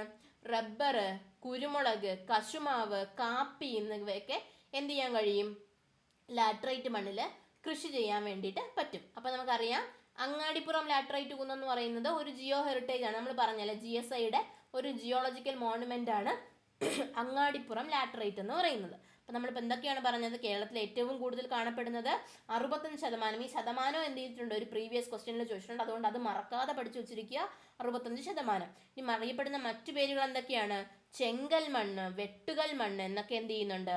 അറിയപ്പെടുന്നുണ്ട്. ഇത് ഫോം ചെയ്യുന്നത് മൺസൂൺ കാലാവസ്ഥയിലാണ്. അതായത് ശക്തമായ മഴയും വേണം, ഉയർന്ന താപനിലയുമുള്ള സാഹചര്യങ്ങളിലാണ് നമുക്ക് ലാറ്ററൈറ്റ് മണ്ണ് ഉണ്ടാകുന്നത്. മണ്ണൊലിപ്പിന് വിധേയമാകുന്നത് കൊണ്ട് തന്നെ ഫലഭൂയിഷ്ഠത വളരെ കുറവാണ്, അമ്ല സ്വഭാവമാണ്. pH 4.5 to 6.2 ആണ് വരുന്നത്. ഇനി നൈട്രജൻ, ഫോസ്ഫറസ്, പൊട്ടാഷ്യം എന്നീ ഘടകങ്ങളൊക്കെ എന്ത് ചെയ്യാണ്? ഇതിൽ കുറവാണ്. കൂടുതലുള്ള ഏതൊക്കെയാണ്? അയണും അലൂമിനിയം അല്ലെ, ഇരുമ്പും അലൂമിനിയം ആണ് ഏറ്റവും കൂടുതലായിട്ട് കാണപ്പെടുന്ന ധാതുക്കളെ മൂലകങ്ങൾ എന്ന് പറയുന്നത്. ഇനി നമ്മൾ കേരളത്തിൽ എവിടെയാണ്? ഇടനാടുകളിലും അതും വടക്കൻ കേരളത്തിലുമാണ് എന്ത് ചെയ്യുന്നത്? കൂടുതലായിട്ട് കാണാൻ കഴിയുന്നത്. റബ്ബറും കുരുമുളകും കശുമാവും കാപ്പിയും ഒക്കെ ലാറ്ററൈറ്റ് മണ്ണിൽ നന്നായിട്ട് വളരുന്ന തരത്തിലുള്ള വിളകളാണ്. അങ്ങാടിപ്പുറം ലാറ്ററൈറ്റ് മലപ്പുറം ജില്ല GSI പ്രഖ്യാപിച്ചിട്ടുള്ള ഒരു ദേശീയ ജിയോളജിക്കൽ മോണുമെന്റ് ആണ് അങ്ങാടിപ്പുറം ലാറ്ററൈറ്റ് എന്ന് പറയുന്നത്. ഇനി രണ്ടാമതായിട്ട് നമ്മൾ പഠിക്കാൻ പോകുന്നതാണ് കറുത്ത പരുത്തി മണ്ണ് എന്ന് പറയുന്നത്. കേരളത്തിൽ ഒരേ ഒരു സ്ഥലത്ത് മാത്രമേ എന്ത് ചെയ്യുന്നുള്ളൂ? ഈ കറുത്ത മണ്ണ് അല്ലെന്നുണ്ടെങ്കിൽ റിഗർ മണ്ണ് എന്നൊക്കെ പറയുന്ന ഈ കറുത്ത പരുത്തി മണ്ണ് എന്ത് ചെയ്യുന്നുള്ളൂ? പ്രസന്റ് ആയിട്ടുള്ളൂ. ഇന്ത്യയിൽ കൂടുതലായിട്ട് എവിടെയാണ് കാണുന്നത്? ഇന്ത്യയിലെ മണ്ണിനങ്ങളെ പറ്റി പഠിക്കുമ്പോൾ നിങ്ങൾക്ക് അവിടെ പഠിക്കാൻ പറ്റും. നമുക്കറിയാം അല്ലേ, മഹാരാഷ്ട്ര, ഗുജറാത്ത് റീജിയനിൽ കാണപ്പെടുന്ന ഡെക്കാൻ പ്ലേറ്റ്യൂ അല്ലെ, ഡെക്കാൻ പ്ലേറ്റ്യൂവിലാണ് നമ്മുടെ കറുത്ത മണ്ണ് ഏറ്റവും കൂടുതലായിട്ട് കാണുന്നത്. ഇനി കറുത്ത മണ്ണ് ഇന്ത്യയിൽ ഏറ്റവും കൂടുതൽ കാണുന്ന സംസ്ഥാനം ഏതെന്ന് ചോദിച്ചു കഴിഞ്ഞാൽ ഏത് തന്നെയാണ്? ഇന്ത്യയിൽ ഏറ്റവും കൂടുതൽ കാണുന്ന സംസ്ഥാനം ഏതെന്ന് ചോദിച്ചു കഴിഞ്ഞാൽ മഹാരാഷ്ട്രയാണ് കേട്ടോ. കറുത്ത മണ്ണ് ഇന്ത്യയിൽ ഏറ്റവും കൂടുതലായി കാണപ്പെടുന്ന സംസ്ഥാനം ഏതെന്ന് ചോദിച്ചു കഴിഞ്ഞാൽ മഹാരാഷ്ട്രയാണ്. ലാറ്ററൈറ്റ് ഏറ്റവും കൂടുതലായിട്ട് കാണപ്പെടുന്നത് എവിടെ തന്നെയാണ്? കേരളത്തിൽ തന്നെയാണ്. കേരളത്തിൽ തന്നെയാണ് ലാറ്ററൈറ്റ് ഏറ്റവും കൂടുതലായിട്ട് കാണപ്പെടുന്നത്. നമുക്കറിയാലേ ബസാൾട്ട് ശിലകളിൽ നിന്ന്, ബസാൾട്ട് ശിലകൾ, ബസാൾട്ട് എന്ന് പറയുന്നത് ഒരു ആഗ്നേയ ശിലയാണ്. അപ്പം നമുക്കറിയാം ഈ ഡെക്കാൻ പ്ലേറ്റ്യൂ എന്ന് പറയുന്ന റീജിയൻ, ഡെക്കാൻ സമതലം എന്ന് പറയുന്ന, സമതലമല്ല, ഡെക്കാൻ പീഠഭൂമി എന്ന് പറയുന്ന റീജിയൻ എന്താണ് ഉണ്ടാക്കിയിട്ടുള്ളത്? ഈ ബസാൾട്ട് ശിലകൾ കൊണ്ടാണ്. അതുകൊണ്ട് തന്നെ എന്താണ്, ഈ ബസാൾട്ട് ശിലകൾക്ക് അപരദന പ്രക്രിയ വിധേയമായി കഴിയുമ്പോൾ ഉണ്ടാകുന്ന മണ്ണാണ് കറുത്ത പരുത്തി മണ്ണെന്ന് പറയുന്നത്. അതിന്റെ കളർ നല്ല കറുപ്പാണ്. ബസാൾട്ട് ശിലകളും എന്ത് തന്നെയാണ്? കറുത്ത കളറിൽ തന്നെ കാണുന്നത് കൊണ്ടാണ് ഇതിനെ കറുത്ത പരുത്തി മണ്ണ് എന്ന് പറയുന്നത്. ഈ പരുത്തി എന്നുള്ള പേരോടെ വന്നു. എന്താണ്, ഇന്ത്യയിൽ പരുത്തി കൃഷി കൂടുതലായിട്ട് നടക്കുന്നത് ഈ മണ്ണുമായിട്ട് കേന്ദ്രീകരിച്ചാണ് എന്ത് ചെയ്യുന്നത്? കോട്ടൺ കൾട്ടിവേഷൻ അല്ലെങ്കിൽ പരുത്തി കൃഷി കൂടുതലായിട്ട് വരുന്നത്. അതിൽ നിന്നാണ് എന്ത് കറുത്ത പരുത്തി മണ്ണ് എന്നുള്ള പേര് വന്നത്. ഇതിനറിയപ്പെടുന്ന മറ്റു പേരുകൾ എന്തൊക്കെയാണ്? റിഗർ മണ്ണ്, റിഗർ മണ്ണ്, ചെർണോസം, വെർട്ടിസോൾ, വെർട്ടിസോൾ എന്നൊക്കെ അറിയപ്പെടുന്നതും ആരെ തന്നെയാണ്? ഈ കറുത്ത പരുത്തി മണ്ണിനെയാണ്. റിഗർ മണ്ണ്, ചെർണോസം, വെർട്ടിസോൾ എന്നൊക്കെ അറിയപ്പെടുന്നത് ഈ മണ്ണിന്റെ തന്നെയാണ്. ഇതിന്റെ ഒരു പ്രത്യേകത എന്ന് പറയുന്നത് കളിമണ്ണിന്റെ അംശം വളരെ കൂടുതലാണ്. കളിമണ്ണിന്റെ അംശം വളരെ കൂടുതലായിട്ടുള്ള മണ്ണുകളാണ് ഈ കറുത്ത പരുത്തി മണ്ണെന്ന് പറയുന്നത്. അതുപോലെ തന്നെ നൈട്രജൻ, ഫോസ്ഫറസ്, ഇന്ത്യയിൽ പൊതുവായി കാണപ്പെടുന്ന മണ്ണിനങ്ങളിലെല്ലാം നൈട്രജനും ഫോസ്ഫറസും ഒക്കെ കുറവാണ്. നൈട്രജനും ഫോസ്ഫറസും ഒക്കെ കുറവാണ്. അതുകൊണ്ടാണല്ലേ നമുക്കറിയാം ഈ എന്താണ് ഫെർട്ടിലൈസേഴ്സ് അല്ലെങ്കിൽ എന്താണ് വളങ്ങൾ ഉപയോഗിക്കുമ്പോൾ NPK ഒക്കെ നമ്മൾ എന്താണ് ഉപയോഗിക്കുന്നത്? എന്തുകൊണ്ടാണ്? നമ്മുടെ ഇന്ത്യയിൽ പൊതുവായി കാണുന്ന എന്താണ് മണ്ണിനങ്ങളിലെല്ലാം നൈട്രജനും ഫോസ്ഫറസും പൊട്ടാഷ്യം ഒക്കെ കുറവായതുകൊണ്ടാണ് എന്ത് ചെയ്യുന്നത്? അഡീഷണൽ ഒരു സബ്സ്റ്റിറ്റ്യൂട്ട് ആയിട്ട് നമ്മൾ എന്ത് ചെയ്യുന്നത്? ഈ NPK യൂസ് ചെയ്യുന്നത് അതുകൊണ്ടാണ് അല്ലേ. ഇനി എന്താണ് നമ്മൾ പ്രധാനമായിട്ട് അറിഞ്ഞിരിക്കേണ്ട പോയിന്റ്? നമ്മൾ എന്താണ് നമ്മുടെ കേരളത്തിലെ മണ്ണിനങ്ങൾ പറയുമ്പോൾ പ്രധാനമായിട്ട് അറിഞ്ഞിരിക്കേണ്ട പോയിന്റ് എന്താണ്? കറുത്ത പരുത്തി മണ്ണ് പാലക്കാട് ജില്ലയിലെ ചിറ്റൂർ താലൂക്ക്, ഈ ചിറ്റൂർ താലൂക്കിൽ മാത്രമേ എന്ത് ചെയ്യുന്നുള്ളൂ? കേരളത്തിൽ ഈ കറുത്ത പരുത്തി മണ്ണ് കാണുന്നുള്ളൂ. കറുത്ത പരുത്തി മണ്ണ് എന്ത് ചെയ്യുന്നുള്ളൂ? ഈ കേരളത്തിൽ കാണുന്നത് പാലക്കാട് ജില്ലയിലാണ്, അവിടെ ചിറ്റൂർ താലൂക്കിലാണ്. നമുക്കറിയാല്ലേ കറുത്ത മണ്ണെന്ന് പറയുന്നത് പരുത്തി കൃഷിക്ക് അനുയോജ്യമാണ്. അതുകൊണ്ട് തന്നെ കേരളത്തിൽ പരുത്തി കൃഷിയുള്ള, നമുക്കറിയാം കേരളത്തിൽ പരുത്തി കൃഷി, നിലക്കടലയുടെ കൃഷി, അതുപോലെ തന്നെ കരിമ്പിന്റെ കൃഷിയൊക്കെ ഉള്ളതും പാലക്കാട് ജില്ലയിൽ തന്നെയാണ്. പാലക്കാട് ജില്ലയിൽ തന്നെയാണ്. അവിടെ ഇത് വരാനുള്ള പ്രധാനപ്പെട്ട കാര്യം എന്താണ്? കറുത്ത മണ്ണിന്റെ പ്രസൻസ് ആണ്. കറുത്ത മണ്ണിന്റെ പ്രസൻസ് ആണ്. ഇനി pH എന്ന് പറയുന്നത് 7 മുതൽ 8.5 വരെ, 7 മുതൽ 8.5 വരെ. അപ്പൊ എന്താണ്? ക്ഷാരഗുണമുള്ള ഒരു മണ്ണാണ് ഏത്? ക്ഷാരഗുണമുള്ള ഒരു മണ്ണാണ് ഈ കറുത്ത മണ്ണെന്ന് പറയുന്നത്. ഇനി നമ്മൾ ഇവിടെ അറിഞ്ഞിരിക്കേണ്ട ഒരു പ്രധാനപ്പെട്ട കാര്യം എന്ന് പറയുന്നത് പാലക്കാട് ജില്ലയിൽ തന്നെ കാണപ്പെടുന്ന, പാലക്കാട് ജില്ലയിലെ ചിറ്റൂരിൽ തന്നെ കാണപ്പെടുന്ന ഒരു പ്രത്യേക ഇനം മണ്ണാണ്. അതിന് കറുത്ത മണ്ണുമായിട്ട് പ്രത്യേകിച്ച് ബന്ധമൊന്നുമില്ല. പക്ഷെ നമ്മൾ ഇതിൽ എന്ത് ചെയ്യണം? അറിഞ്ഞിരിക്കണം. അതാണ് പൂന്തൽപ്പാടം മണ്ണ്. പൂന്തൽപ്പാടം മണ്ണെന്ന് പറയുന്നത് പാലക്കാട് ജില്ലയിലെ ചിറ്റൂർ താലൂക്കിൽ തന്നെ കാണപ്പെടുന്നു. അതെന്താണ്? 0.5 മുതൽ 1.5 എന്താണ് മീറ്റർ വരെ താഴ്ന്നാണ് എന്ത് ചെയ്യുന്നത്? ഈ പൂന്തൽപ്പാടം മണ്ണ് കാണുന്നത്. പാലക്കാട് ജില്ലയിലാണ്, ചിറ്റൂർ താലൂക്കിലാണ് ഈ പൂന്തൽപ്പാടം മണ്ണ് കാണുന്നത്. എത്ര എന്താണ് മീറ്റർ താഴെയാണ്? 0.5 മുതൽ 1.5 മീറ്റർ വരെ താഴ്ന്ന പ്രദേശങ്ങളിൽ കാണപ്പെടുന്ന മണ്ണാണ് ഈ പൂന്തൽപ്പാടം എന്ന് പറയുന്നത്. ഇതിലൊരു പ്രത്യേകത എന്ന് പറയുന്നത് കളിമണ്ണിന്റെ അംശം വളരെ കൂടുതലുള്ള മണ്ണാണ് ഈ പൂന്തൽപ്പാടം മണ്ണെന്ന് പറയുന്നത്. അതുകൊണ്ട് തന്നെ കളിമണ്ണ് അറിയാല്ലേ, ഈ വെള്ളം നനയുന്ന സമയത്ത് നന്നായിട്ട് വികസിക്കുന്ന തരം മണ്ണാണ് ഈ കളിമണ്ണെന്ന് പറയുന്നത്. അതുകൊണ്ട് തന്നെ നനവുള്ള സമയങ്ങളിൽ ഈ മണ്ണിൽ ചവിട്ടി കഴിഞ്ഞാൽ നന്നായിട്ട് കുഴിഞ്ഞങ്ങ് പോകും. നമ്മൾ ഈ ലോക്കൽ ഭാഷയിൽ ഇങ്ങനെ കുഴിഞ്ഞു പോകുന്നതിനെ പൂന്തി പോവുക എന്ന് പറയും. ആ ഒരു പേരിൽ നിന്നാണ് ഇതിന് പൂന്തൽപ്പാടം മണ്ണ് എന്ന് പേര് വന്നത്. അപ്പോൾ പാലക്കാട് ജില്ലയിലെ ചിറ്റൂർ താലൂക്കിൽ തന്നെ കാണപ്പെടുന്ന ഒരു തരം മണ്ണാണ് പൂന്തൽപ്പാടം മണ്ണെന്ന് പറയുന്നത്. അതിന് കറുത്ത പരുത്തി മണ്ണുമായിട്ട് ഒരു ബന്ധവും ഇല്ല. ഇവിടെ കാര്യം എന്താണ് ഇതിനെ പൂന്തൽപ്പാടം എന്ന് വിളിക്കാനുള്ളത്? കളിമണ്ണിന്റെ അംശം കൂടുതലായത് കൊണ്ട് തന്നെ വെള്ളം കൂടുതലായി നിൽക്കുന്ന സമയങ്ങളിൽ എന്ത് ചെയ്യും? ഈ മണ്ണിൽ ചവിട്ടി കഴിഞ്ഞാൽ വല്ലാതെ അങ്ങ് താഴ്ന്നു പോകും. അങ്ങനെ താഴ്ന്നു പോകുന്നത് കൊണ്ട് തന്നെ ഇതിനെ പൂന്തുക എന്ന് പറയും. അങ്ങനെയാണ് ഇതിൽ നിന്ന് പൂന്തൽപ്പാടം മണ്ണ് എന്നുള്ള പേര് നിലവിൽ വന്നത്. അപ്പൊ കറുത്ത പരുത്തി മണ്ണിന്റെ കേസ് പറയുമ്പോൾ പാലക്കാട് ജില്ലയിലെ ചിറ്റൂർ താലൂക്കിൽ മാത്രം കാണപ്പെടുന്നു. അറിയപ്പെടുന്ന മറ്റു പേരുകൾ റിഗർ മണ്ണ്, ചെർണോസം, വെർട്ടിസോൾ എന്നൊക്കെ. ഏത് ശിലയിൽ നിന്നുണ്ടാകുന്നു? ബസോൾട്ട് ശിലകളിൽ നിന്നുണ്ടാകുന്നത് കൊണ്ട് തന്നെ എന്താണ് കറുത്ത കളർ കാണും. അതുപോലെ തന്നെ ഇതിലെന്താണ് അയണ്, മെഗ്നീഷ്യം, കാൽഷ്യം ഒക്കെ കൂടിയ തരത്തിലുള്ള മണ്ണുകളാണ്. അയൺ, മെഗ്നീഷ്യം, കാൽഷ്യം ഒക്കെ കൂടിയ മണ്ണുകളാണ് ഈ കറുത്ത മണ്ണെന്ന് പറയുന്നത്. പ്രധാനമായി നടക്കുന്ന കൃഷി എന്തൊക്കെയാണ്?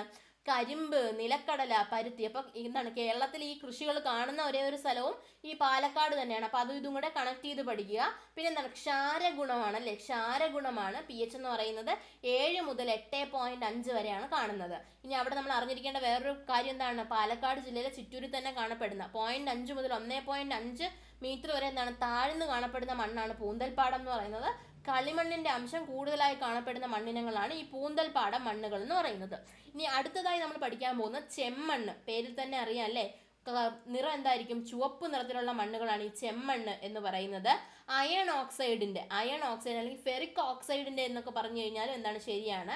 അയൺ ഓക്സൈഡിന്റെ സാന്നിധ്യമാണ് എന്ത് നമ്മുടെ ഈ മണ്ണിന് ചുവപ്പ് നിറം നൽകുന്നത്.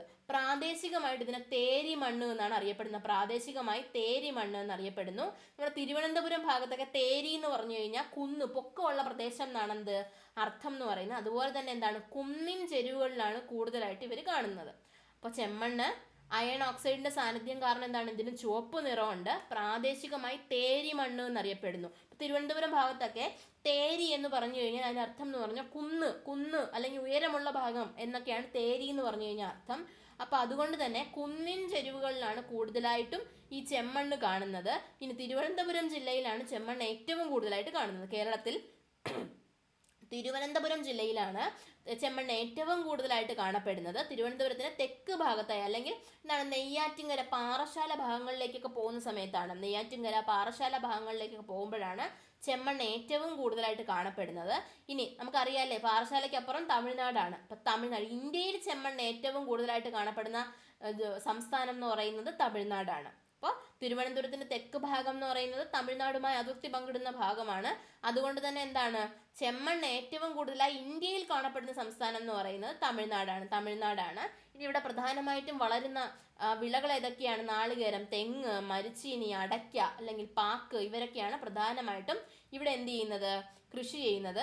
അതുപോലെ തന്നെ ഇവിടെ എന്താണ് ജൈവ വസ്തുക്കളുടെ ഓർഗാനിക് ആയിട്ടുള്ള ആൾക്കാരും അതുപോലെ തന്നെ സസ്യങ്ങളിൽ നിന്ന് കിട്ടുന്ന പോഷകങ്ങളുടെയും എന്താണ് കുറവ് ഈ മണ്ണിനെ കുറച്ച് ഫലപുഷ്ടി കുറഞ്ഞ മണ്ണാക്കി മാറ്റുന്നുണ്ട്.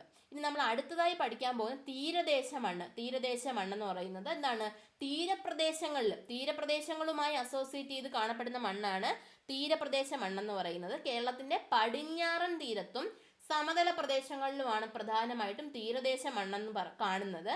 ഒരു തരം മഞ്ഞ കലർന്ന തവിട്ട് നിറമുള്ള മണ്ണാണ് ഏത് തീരദേശം മണ്ണെന്ന് പറയുന്നത്. അതുപോലെ തന്നെ അമ്ലത്വം ഏറ്റവും കൂടുതലുള്ള മണ്ണിനമാണ് തീരപ്രദേശ മണ്ണെന്ന് പറയുന്നത്. അപ്പോൾ അമ്ലത്വം ഏറ്റവും കൂടുതലുള്ള മണ്ണ് ഏതെന്ന് ചോദിച്ചു കഴിഞ്ഞാൽ PSC അങ്ങനെ ഒരു ക്വസ്റ്റ്യൻ ചോദിച്ചു കഴിഞ്ഞാൽ ആൻസർ എന്താണ്? തീരദേശ മണ്ണ് അല്ലെങ്കിൽ തീരപ്രദേശ മണ്ണ് എന്നൊക്കെ പറയുന്നത് എന്താണ്? അമ്ലത്വം ഏറ്റവും കൂടുതലുള്ള മണ്ണിനമാണ്. അതുപോലെ തന്നെ എന്താണ് pH എന്ന് പറയുന്ന 6.5 കഴിഞ്ഞും താഴെയാണ് നമ്മുടെ തീരദേശ മണ്ണിന്റെ pH മൂല്യം കാണുന്നത്. അതുപോലെ തന്നെ നമുക്കറിയാലോ തീരപ്രദേശങ്ങളിൽ ഏറ്റവും നന്നായി വളരുന്ന ഒരു തരം വിളയാണ് തെങ്ങെന്ന് പറയുന്നത് അല്ലെ. നാളികേരം നന്നായിട്ട് എന്ത് ചെയ്യും? തഴച്ചു വളരുന്ന മണ്ണാണ് തീരദേശ മണ്ണെന്ന് പറയുന്നത്. നെക്സ്റ്റ് നമ്മൾ നോക്കാൻ പോകുന്നത് എക്കൽ മണ്ണ്. നമുക്കറിയാം അലൂവിയൽ സോയിൽ ഇന്ത്യയിൽ ഏറ്റവും കൂടുതൽ കാണപ്പെടുന്ന അല്ലേ. ഇന്ത്യയിൽ ഏറ്റവും കൂടുതൽ കാണപ്പെടുന്ന മണ്ണാണ് അലൂവിയൽ സോയിൽ അല്ലെങ്കിൽ എക്കൽ മണ്ണെന്ന് പറയുന്നത്. ഇന്ത്യയിൽ ഏറ്റവും കൂടുതൽ അല്ലേ. നമുക്കറിയാം ഉത്തര മഹാസമതലവുമായി സിന്ധു, ഗംഗ, ബ്രഹ്മപുത്ര ഇവരുടെ ഇവർ ഒഴുകുന്ന വഴിയാണ് നമ്മൾ എന്ത് പറയുന്നത്? ഉത്തര മഹാസമതലം എന്ന് പറയുന്നത്.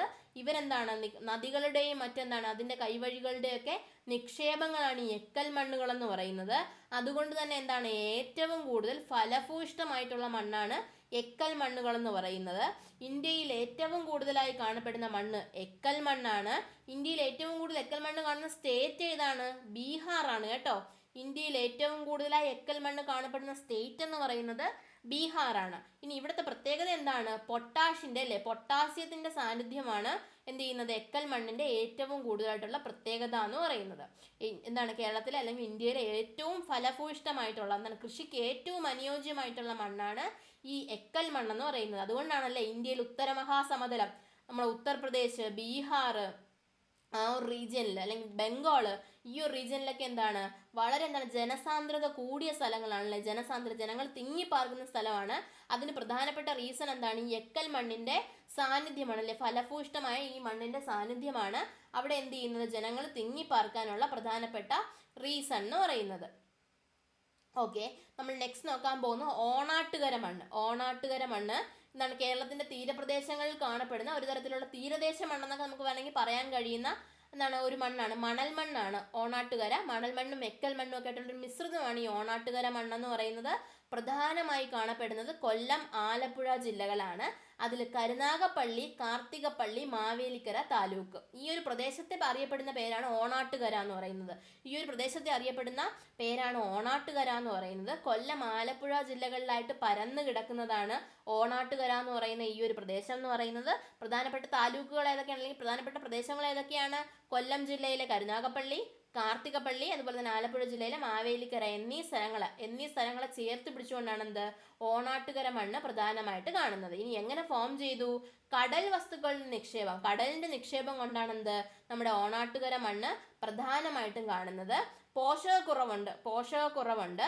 ഇനി എന്താണ് ഇവിടെ കറക്റ്റ് ആയിട്ടുള്ള രീതിയിൽ എന്ത് ചെയ്യാണ്, നമ്മൾ ഫെർട്ടിലൈസേഴ്സ് ഒക്കെ യൂസ് ചെയ്ത് കഴിഞ്ഞാൽ ചെയ്യാവുന്ന വിളകൾ ഏതൊക്കെയാണ്? നാളികേരം, നെല്ല്, മരിച്ചീനിയൊക്കെയാണ്. ഇനി ഈ ഓണാട്ടുകര മണ്ണ് എള്ളിന്റെ കൃഷിക്ക് എന്താണ് വളരെയധികം ഫേമസ് ആയിട്ടുള്ളൊരു മണ്ണാണ് ഓണാട്ടുകര മണ്ണ്. അല്ലെങ്കിൽ ഈ ഒരു റീജിയൻ എന്ന് പറയുന്നത് എള്ളിന്റെ കൃഷിക്ക് വളരെയധികം എന്താണ് ഫേമസ് ആയിട്ടുള്ള സ്ഥലമാണ്. അപ്പം അറിയേണ്ട കാര്യങ്ങൾ ഏതൊക്കെ ജില്ല? കൊല്ലം, ആലപ്പുഴ ജില്ലകളിലായിട്ട് എന്താണ് അവരുടെ തീരപ്രദേശങ്ങളിലായിട്ട് കാണപ്പെടുന്ന പ്രധാനപ്പെട്ട മണ്ണാണ് ഓണാട്ടുകര മണ്ണെന്ന് പറയുന്നത്. ഏതൊക്കെ സ്ഥലങ്ങളിലാണ്? പർട്ടിക്കുലർ ആയിട്ട് കരുനാഗപ്പള്ളി, കാർത്തികപ്പള്ളി, മാവേലിക്കര. ഇനി അവിടെ പ്രധാനമായി കാണുന്ന എന്താണ് കറക്റ്റായിട്ട് പോഷകങ്ങളും മറ്റും കൊടുത്ത് പ്രധാനമായിട്ട് വളർത്തുന്ന ഒരു ചെടി ഏതാണ്? എൾകൃഷി. എള്ളിന്റെ കൃഷിക്ക് വളരെ ഫേമസ് ആയിട്ടുള്ള സ്ഥലമാണ് എന്ത് ഓണാട്ടുകര എന്ന് പറയുന്നത്. നെക്സ്റ്റ് വരുന്നത് സലൈൻ ഹൈഡ്രോമോഫിക് മണ്ണ് എന്ന് പറയും. സലൈൻ ഹൈഡ്രോമോഫിക് മണ്ണ് പ്രധാനമായി കാണുന്ന ജില്ലകൾ ഏതൊക്കെയാണ്? എറണാകുളം, ആലപ്പുഴ, തൃശ്ശൂര്, കണ്ണൂര്. എറണാകുളം, ആലപ്പുഴ, തൃശ്ശൂര്, കണ്ണൂർ ഈ ജില്ലകളിലാണ് എന്ത് സലൈൻ ഹൈഡ്രോമോഫിക് മണ്ണ് കാണുന്നത്. നമുക്കറിയാം ഇവരെന്താണ് നമ്മുടെ കടലിന്റെ ആ ഒരു ബേസിനെ കഴിഞ്ഞ് താഴ്ന്നു കിടക്കുന്ന സ്ഥലങ്ങളിലാണ് പ്രധാനമായിട്ടും സലൈൻ ഹൈഡ്രോമോഫിക് മണ്ണ് കാണുന്നത്. ഈ സലൈൻ എന്ന് പറയുമ്പോഴേ അറിയാം അല്ലേ, ലവണാംശം വളരെ കൂടുതലുള്ള മണ്ണാണ് സലൈൻ ഹൈഡ്രോമോഫിക് മണ്ണെന്ന് പറയുന്നത്. അപ്പോൾ ലവണാംശം വളരെയധികം കൂടുതലുള്ള മണ്ണാണ് സലൈൻ ഹൈഡ്രോമോഫിക് മണ്ണെന്ന് പറയുന്നത്. ഇതിൽ എറണാകുളം, തൃശ്ശൂർ ജില്ലകളിൽ കാണുന്ന പൊക്കാളി കൃഷി നമുക്കറിയാം അല്ലേ, എന്താണ് നമ്മുടെ ഈ നെല്ല് അല്ലെങ്കിൽ വളർന്നു വരുന്ന നെല്ലെന്ന് പറയുന്നത് എന്തായിരിക്കും? വെള്ളത്തിൽ മുങ്ങിയായിരിക്കും, ലവണാംശം കൂടുതലുള്ള വെള്ളത്തിൽ മുങ്ങിയായിരിക്കും കിടക്കുന്നത്. പക്ഷെ എങ്കിലും എന്ത് ചെയ്യില്ല, ഒന്നും സംഭവിക്കില്ല. അവരെന്ത് ചെയ്യും? അത്രയും പൊക്കത്തിൽ എന്ത് ചെയ്യും? ഈ നെല്ല് വളരും. എന്താണ് ഈ ലവണാംശം, അതിലവണാംശം, മോര്, ഇങ്ങനെയുള്ള എന്താണ് പ്രതികൂല സാഹചര്യങ്ങളെ എന്ത് ചെയ്യാൻ തരണം ചെയ്ത് മുന്നോട്ട് വളരാൻ കഴിയുന്ന ഒരു കൃഷി രീതിയാണ് പൊക്കാളി കൃഷി എന്ന് പറയുന്നത്. അതുപോലെ തന്നെ എന്താണ് കണ്ണൂർ ജില്ലയിലെ കൈപ്പാട് എന്ന് പറയുന്ന കൈപ്പാട് കൃഷി രീതിയും എന്ത് തന്നെയാണ്? ഈ സെയിം തന്നെയാണ്. ലവണാംശവും മോരും ഒക്കെ കൂടുതലായിട്ടുള്ള അല്ലെങ്കിൽ വെള്ളത്തിൽ മുങ്ങിക്കിടന്ന് വളരുന്ന നെൽച്ചെടികളെ, അങ്ങനെയുള്ള കൃഷികളെയാണ് നമ്മൾ എന്ത് പറയുന്നത്? പൊക്കാളി കൃഷി, കൈപ്പാട് കൃഷി എന്നൊക്കെ പറയുന്നത്. ഇനി പൊക്കാളി കൃഷിക്ക് കൂടുതലായി ഉപയോഗിക്കുന്ന ഒരു നെൽവിത്തിനമാണ് വൈറ്റില എന്ന് പറയുന്നത് പൊക്കാളി കൃഷിക്ക് ഉപയോഗിക്കുന്ന ഒരു നെൽവിത്തനമാണ് വൈറ്റില എന്ന് പറയുന്നത്. അതുപോലെ തന്നെ കൈപ്പാട് എന്ന് പറഞ്ഞാൽ കണ്ണൂർ ജില്ലയിൽ കാണുന്ന എന്താണ് ഈ ലവണാംശമുള്ള വെള്ളത്തിൽ മുങ്ങിക്കിടന്ന് വളരുന്ന എന്താണ് നെൽകൃഷിയാണ് കൈപ്പാട് കൃഷി രീതി എന്ന് പറയുന്നത്. ഇവിടെ ഉപയോഗിക്കുന്നത് എന്ന് പറയുന്നത് എഴോം എന്ന് പറയുന്ന ഒരു എന്താണ് നെൽവിത്തിനമാണ് കൈപ്പാട് കൃഷിയിൽ എന്ത് ചെയ്യുന്നത്? യൂസ് ചെയ്യുന്നത്. നിങ്ങൾക്ക് ഇനി ക്ലാസ് ഉണ്ടോ അടുത്ത്?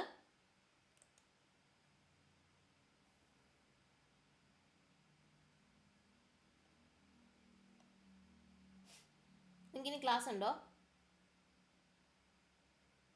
അപ്പൊ കൈപ്പാട് കൃഷിയും അതുപോലെ തന്നെ എന്താണ് പൊക്കാളി കൃഷിയും രണ്ടും നെൽകൃഷികളാണ്. എന്താണ് ലവണാംശം കൂടിയ ജലത്തെ എന്താണ് ജലത്തിൽ എന്ത് ചെയ്യാൻ കഴിയുന്ന, വളരാൻ കഴിയുന്ന, നല്ല പൊക്കം വെക്കുന്ന തരത്തിലുള്ള നെൽവിത്തിനങ്ങളാണ് വൈറ്റില, ഏഴോം എന്ന് പറയുന്നത്. വൈറ്റില എന്ന് പറയുന്ന പൊക്കാളി കൃഷിയിലും അല്ലെങ്കിൽ എറണാകുളം, തൃശ്ശൂർ ജില്ലകളുമായിട്ട് ബന്ധപ്പെട്ട് കിടക്കുന്ന പൊക്കാളി കൃഷിക്കും, അതുപോലെ തന്നെ കൈപ്പാടെന്ന് പറയുന്നത് അല്ലെങ്കിൽ ഏഴോം എന്ന് പറയുന്നത് കണ്ണൂർ ജില്ലയിലൊക്കെ കാണപ്പെടുന്ന കൈപ്പാട് കൃഷിയിലും ഉപയോഗിക്കുന്ന എന്താണ്, നെൽവിത്തിനങ്ങളാണ് വൈറ്റില, ഏഴോം എന്നൊക്കെ പറയുന്ന നെൽവിത്തിനങ്ങൾ എന്ന് പറയുന്നത്. ഇനി അടുത്തതായിട്ട് വരാൻ പോകുന്നത് വനമണ്ണ്. അപ്പൊ എന്താണ് വനമണ്ണ് എന്ന് പറയുന്നത് നമുക്കറിയാം അല്ലേ. വനപ്രദേശങ്ങളിൽ കാണപ്പെടുന്ന മണ്ണാണ്. ഓക്കെ, സ്ലോ ആക്കി പറയാം. വനപ്രദേശങ്ങളുമായിട്ട് അല്ലെ, കാടുകളുമായി അസോസിയേറ്റ് ചെയ്ത് കാണപ്പെടുന്ന മണ്ണിനമാണ് വനമണ്ണെന്ന് പറയുന്നത്. ഈ വനമണ്ണിനെ തന്നെയാണ് പർവ്വതമണ്ണ്.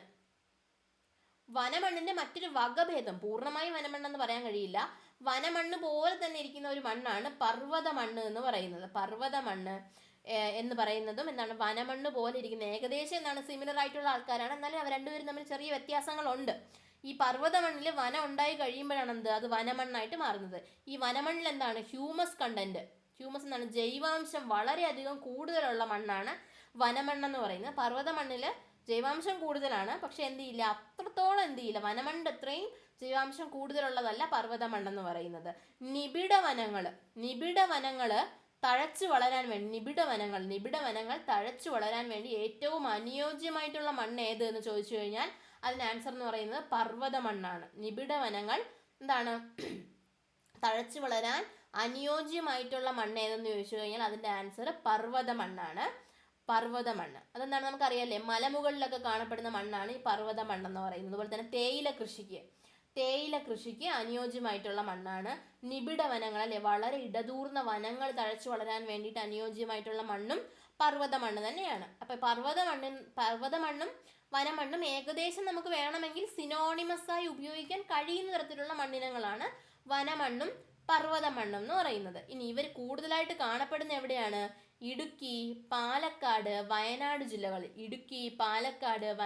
ജില്ലകളിലായിട്ട് കൂടുതലായിട്ട് കാണപ്പെടുന്ന മണ്ണാണ് വനമണ്ണ്. പർവ്വതമണ്ണ് എന്നൊക്കെ നമുക്ക് എന്ത് ചെയ്യാൻ പറ്റുന്ന, പറയാൻ കഴിയുന്ന മണ്ണുകൾ എന്താണ്, ഇടുക്കി, പാലക്കാട്, അതുപോലെ തന്നെ എന്താണ്, വയനാട് ജില്ലകളിലാണ് ഇവർ കൂടുതലായിട്ടും കാണപ്പെടുന്നത്.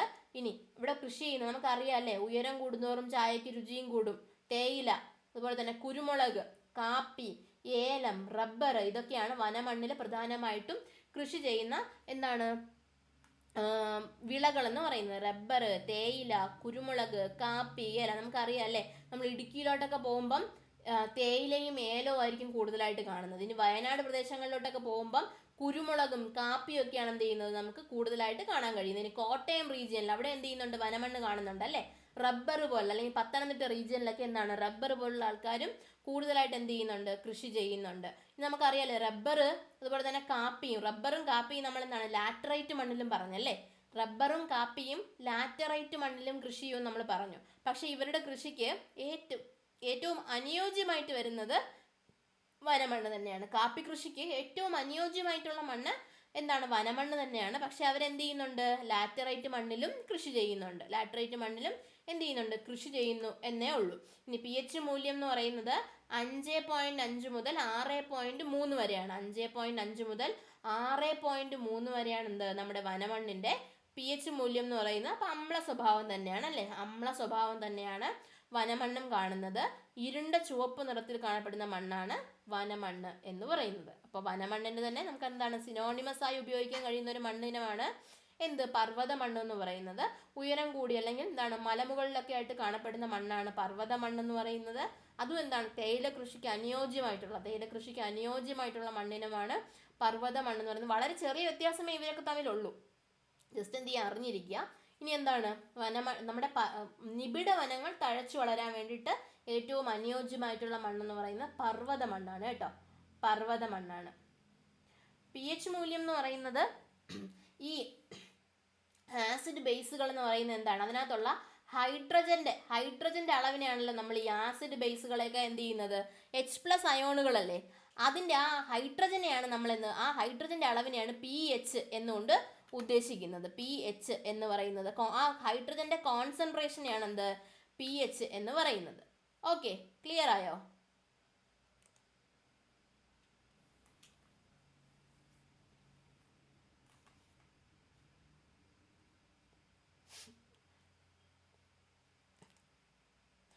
നമുക്കറിയാമല്ലേ ആസിഡൊക്കെ എന്താണ്, നമ്മൾ ആസിഡുമായിട്ട് പ്രവർത്തിക്കുമ്പോൾ ഉണ്ടാകുന്നത് എന്താണ്, ഹൈഡ്രജൻ ലിബറേറ്റ് ചെയ്യുന്നു എന്നൊക്കെ നമ്മൾ എന്ത് ചെയ്യുന്നുണ്ട്, കൊച്ചു ക്ലാസ്സുകളിൽ പറഞ്ഞിട്ടില്ലേ. അപ്പോൾ ഒരു പൊട്ടൻഷ്യൽ ഓഫ് ഹൈഡ്രജൻ, ആ ഒരു എന്താണ്, അല്ലെങ്കിൽ കോൺസെൻട്രേഷൻ, അതിനെയാണ് നമ്മൾ എന്ത് പറയുന്നത്, പി എച്ച് എന്നുള്ള കാര്യം കൊണ്ട് ഉദ്ദേശിക്കുന്നത്. P H, potential of hydrogen, അതാണ് എന്ത് പി എച്ച് എന്നുകൊണ്ട് ഉദ്ദേശിക്കുന്ന പൊട്ടൻഷ്യൽ ഓഫ് ഹൈഡ്രജൻ ആണ്. അല്ലെന്നുണ്ടെങ്കിൽ എന്താണ്, അത് ആ ഹൈഡ്രജൻ്റെ H+ അയോണിൻ്റെ ആ ഒരു എന്താണ്, ആ ഒരു പ്രസൻസിനെയാണ് പി എച്ച് എന്നുകൊണ്ട് ഉദ്ദേശിക്കുന്നത്, potential of hydrogen. Okay, H+ അയോൺസിൻ്റെ പ്രസൻസ് ആണ്. അപ്പോൾ H+ അയോൺസ് എന്താണ്, ആ ഒരു കോൺസെൻട്രേഷൻ കൂടുമ്പോൾ എന്താണ്, പി എച്ചിൻ്റെ മൂല്യം എന്ത് ചെയ്യും, താഴോട്ട് വരും. കുറയുമ്പോഴത്തേക്ക് എന്താണ്, മുകളിലോട്ട് പോകും, ബേസിലേക്കൊക്കെ പോവും. ഓക്കെ, ക്ലിയർ ആയോ? ഇനി എന്താണ്, കേരളത്തിൽ കാണുന്ന കുറച്ച് മണ്ണിനങ്ങൾ അതെവിടെ കാണുന്നു നമുക്കെന്താണ്, നമുക്കറിയാമല്ലേ, പാലക്കാട് ജില്ലയിലെ ചിറ്റൂർ താലൂക്കുമായി ബന്ധപ്പെട്ട് കാണുന്നതാണ് കറുത്ത മണ്ണ്, പരുത്തി മണ്ണ് എന്നൊക്കെ പറയുന്നത്. അതുപോലെ തന്നെ ആലപ്പുഴയിലെ ചേർത്തലയുമായി ബന്ധപ്പെട്ട് കാണുന്നതാണ് സ്ഫടിക മണൽ. സ്ഫടിക മണൽ എന്ന് പറയുന്നത് എന്താണ്, അവിടെ അത്രയും ക്ലിയർ ആയിട്ടുള്ള മണലിനെയാണ് സ്ഫടിക മണൽ എന്ന് പറയുന്നത്. ആലപ്പുഴ ജില്ലയിലെ ചേർത്തല താലൂക്കിൽ കാണപ്പെടുന്നതാണ്. നമുക്കറിയാമല്ലേ, കളിമണ്ണ് നിക്ഷേപങ്ങൾ, കുണ്ടറ സെറാമിക്സ് ഒക്കെ അല്ലേ വരുന്നത്, കളിമണ്ണ് നിക്ഷേപങ്ങളിലാണ്. അപ്പോൾ കളിമണ്ണ് നിക്ഷേപങ്ങളിലും കളിമണ്ണുള്ള എന്താണ് സ്ഥലങ്ങൾ എന്ന് പറയുന്നത് കൊല്ലം ജില്ലയിലെ കുണ്ടറ ജില്ലകളിലാണ്, കൊല്ലത്തെ കുണ്ടറയിലാണ് കളിമണ്ണ് നിക്ഷേപം കാണുന്നത്. ചെമ്മണ്ണ് അല്ലെങ്കിൽ തേരിമണ്ണ്, തിരുവനന്തപുരം ജില്ല. ഉപ്പുമണ്ണ് എന്ന് പറയുന്നത് ലവണാംശം കൂടിയ മണ്ണാണ് ഉപ്പുമണ്ണെന്ന് പറയുന്നത്. അതിനെന്താണ്, എറണാകുളം, തൃശ്ശൂർ റീജിയൻസിലാണ് എന്ത്, നമ്മുടെ ഉപ്പുമണ്ണ് പ്രധാനമായിട്ടും കാണുന്നത്. ഇനി എന്താണ്, കുറച്ച് സോയിൽ എന്താണ് റിസർച്ച് ഇൻസ്റ്റിറ്റ്യൂട്ട് എന്ന് പറയുമ്പോഴേക്കും soil and land use survey of India, ന്യൂഡൽഹിയാണ് ആസ്ഥാനം. Soil and land use survey of India, ന്യൂഡൽഹിയാണ് ആസ്ഥാനം. Central soil salinity research institute, Karnal, Haryana, നമ്മുടെ കൽപ്പന ചൗളയുടെ നാട് അല്ലേ, കർണാൽ, ഹരിയാനയിലെ കർണാലിലാണ് എന്ത്, central soil salinity research institute വരുന്നത്. അത് കഴിഞ്ഞ് എന്താണ്, Indian institute of soil science, Bhopal, മധ്യപ്രദേശിലെ ഭോപ്പാലിലാണ് വരുന്നത്. All India soil research centre എവിടെയാണ്, റാഞ്ചിയിലാണ് വരുന്നത്. അപ്പോൾ എന്താണ്, ഇത് നമ്മൾ എന്ത് ചെയ്യുക, ജസ്റ്റ് അറിഞ്ഞിരിക്കുക. അപ്പോൾ ഇത്രയാണ് കേരളത്തിലെ മണ്ണിനങ്ങളെ പറ്റി പറയുമ്പോഴേക്കും നമ്മൾ പ്രധാനമായി അറിഞ്ഞിരിക്കേണ്ട ആൾക്കാരെന്ന് പറയുന്നത് ഇത്രയും ആൾക്കാരാണ്. ക്ലിയർ അല്ലേ?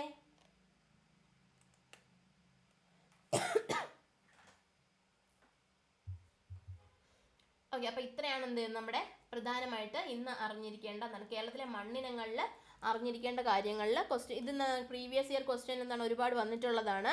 അപ്പോൾ ജസ്റ്റ് എന്ത് ചെയ്യുക, നന്നായിട്ട് അറിഞ്ഞിരിക്കുക. ഓക്കെ, അപ്പോൾ ഇത്രയും എന്ത് ചെയ്യുക, നന്നായിട്ട് എന്ത് ചെയ്യുക, പഠിക്കുക. ബാക്കി നമുക്ക് എന്ത് ചെയ്യാം, അടുത്ത ക്ലാസ്സിൽ അടുത്ത ടോപ്പിക്ക് നമുക്ക് നോക്കാം.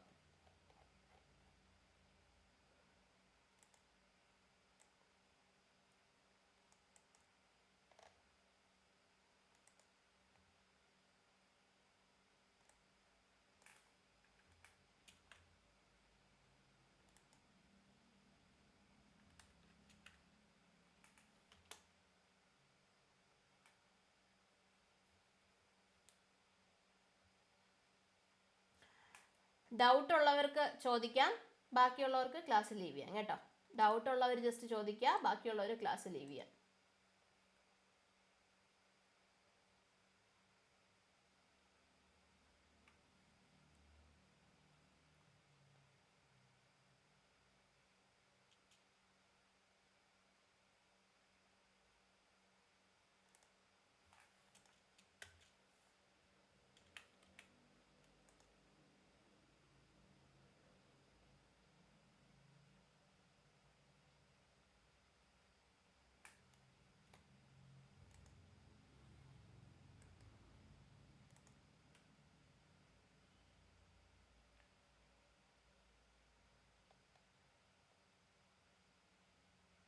Thank you Navya.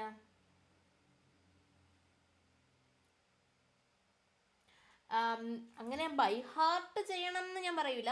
ജസ്റ്റ് എന്ത് ചെയ്യുക, ആ ഒരു ഇപ്പം നമ്മൾ മണ്ണിൻ്റെ കേസൊക്കെ പറഞ്ഞപ്പോൾ നമ്മൾ പറഞ്ഞില്ലേ, ആ തീരപ്രദേശ മണ്ണിൻ്റെ കേസ് പറയുമ്പോൾ ഏറ്റവും അമ്ലത്വം കുറഞ്ഞ മണ്ണാണ്. അപ്പോൾ അത് 6.5 താഴെയാണെന്നൊക്കെ ജസ്റ്റ് എന്ത് ചെയ്യുക, അറിഞ്ഞിരിക്കുക. അല്ലാതെ കറക്റ്റ് വാല്യൂസ് അങ്ങനെ ഇതറിഞ്ഞില്ലെങ്കിൽ ജസ്റ്റ് ഒരു റേഞ്ച് മാത്രം എന്ത് ചെയ്യുക, പഠിച്ചു വെച്ചിരുന്നാൽ മതി. ഓക്കെ, അപ്പോൾ എല്ലാം എന്ത് ചെയ്യുക, ബൈ ഹാർട്ട് നിങ്ങൾ ചെയ്യാൻ പറ്റുമെന്നുണ്ടെങ്കിൽ വലിയ കാര്യം, അല്ല നിങ്ങൾക്ക് പറ്റുന്നില്ല എന്നുണ്ടെങ്കിൽ ജസ്റ്റ് എന്ത് ചെയ്യുക, ഒരു റേഞ്ച് മാത്രം അറിഞ്ഞു വെച്ചിരുന്നാൽ മതി. ജസ്റ്റ് എന്ത് ഈ ഒരു സ്ഥലത്തൊക്കെ വരും. ഇപ്പോൾ എന്താണ്, നമ്മൾ ഇപ്പോൾ ക്ഷാരഗുണമുള്ള ആൾക്കാർ, ഇപ്പോൾ കറുത്ത മണ്ണിൻ്റെ കേസ് പറഞ്ഞപ്പോൾ എന്താണ് ക്ഷാരഗുണമാണ്. അപ്പോൾ അവരെന്ത് ചെയ്യുക, അറിഞ്ഞിരിക്കുക അവർക്ക് അമ്ലത്വം അല്ല വരുന്നത്, ക്ഷാരഗുണമാണ്. അപ്പോൾ അവരുടെ പി എച്ചിൻ്റെ റേഞ്ച് ഈ ഒരു റേഞ്ചിലായിരിക്കും വരുന്നത്. അപ്പം ഏറ്റവും കുറവെന്ന് പറയുന്നത് എന്താണ്, തീരപ്രദേശ മണ്ണാണ് അല്ലേ, 6.5 താഴെ. അപ്പം ബാക്കി എല്ലാവർക്കും എന്തായിരിക്കും, അതിൻ്റെയൊക്കെ ഇടയിൽ കിടക്കുന്ന ആൾക്കാരായിരിക്കും. അപ്പം അങ്ങനെയൊക്കെ ഒരു രീതിയിൽ വെച്ച് എന്ത് ചെയ്യുക, കോർഡിനേറ്റ് ചെയ്ത് പഠിക്കുക. അപ്പം നമ്മൾ എല്ലാം നമുക്ക് ബൈഹാർട്ട് ചെയ്ത് നമ്മൾ ഇരിക്കുക എന്ന് പറയുന്നത് ഹ്യൂമൻലി പോസിബിൾ ആയിട്ടുള്ള ഒരു കാര്യമാണ്. നമുക്ക് തന്നെ അറിയാമല്ലോ, നമ്മൾ ജോഗ്രഫി മാത്രമല്ല നോക്കുന്നത്, ഒരുപാടധികം കാര്യങ്ങൾ ഇങ്ങനെ പഠിച്ച് വരുന്ന സമയത്ത് എന്ത് ചെയ്യും, ഇത് വിട്ടുപോകാനുള്ള സാധ്യതയുണ്ട്. അപ്പോൾ എന്ത് ചെയ്യുക, നമ്മൾ കാണാതെ പഠിച്ചു വെച്ചിരിക്കുന്നതിനെ കഴിഞ്ഞും അല്ല, നമ്മളൊരു കാണാപ്പാഠം എന്നുള്ള രീതിയിലേക്ക് പഠിക്കുന്നതിനെ കഴിഞ്ഞും ഏറ്റവും ബെറ്റർ ആയിട്ടുള്ള കാര്യം, അല്ലെങ്കിൽ ഞാൻ സജസ്റ്റ് ചെയ്യുന്ന ഒരു കാര്യം എന്ന് പറയുന്നത്, നമ്മൾ എന്ത് ചെയ്യുക, കണക്ട് ചെയ്ത് പഠിക്കാൻ ശ്രമിക്കുക. അപ്പോൾ തീരപ്രദേശ മണ്ണിൻ്റെ പി എച്ച് എന്ന് പറയുന്നത് 6.5 കഴിഞ്ഞും എന്താണ്, താഴെയാണ്. ഇനി നമുക്കറിയാം അല്ലേ, അമ്ലത എന്ന് പറയുന്നത് 7 താഴെ വരുന്ന ആൾക്കാരെയാണ്. അപ്പം ഇനി അതിൻ്റെ ഇടയിലായിരിക്കും നമ്മുടെ ബാക്കിയുള്ള മണ്ണുകളെല്ലാം എന്തായിരിക്കും, ഒരു 6.5 മുകളിൽ എന്നാൽ 7 താഴെ, ആ ഒരു റേഞ്ചിലായിരിക്കും അമ്ല ഗുണമുള്ള ആൾക്കാർ വരുന്നത്. പിന്നെ നമ്മൾ പറയുമ്പോൾ കറുത്ത മണ്ണ് മാത്രം എന്താണ്, ക്ഷാര സ്വഭാവമുള്ള ആളാണ്. അപ്പോൾ അയാൾ എന്ത് ചെയ്യുക, 7 to 8.5 ആണ്. അതെന്ത് ചെയ്യുക, ജസ്റ്റ് ഒന്ന് 7 മുകളിലായിരിക്കും എന്നുള്ള രീതിയിൽ എന്ത് ചെയ്യുക, പഠിച്ചു വെച്ചിരിക്കുക. അങ്ങനെ എനിക്ക് തോന്നുന്നില്ല അത്രയും സ്പെസിഫിക് ആയിട്ട് ചോദിക്കാൻ സാധ്യതയുണ്ടെന്ന്, ചോദിച്ചുകൂടായികയും ഇല്ല.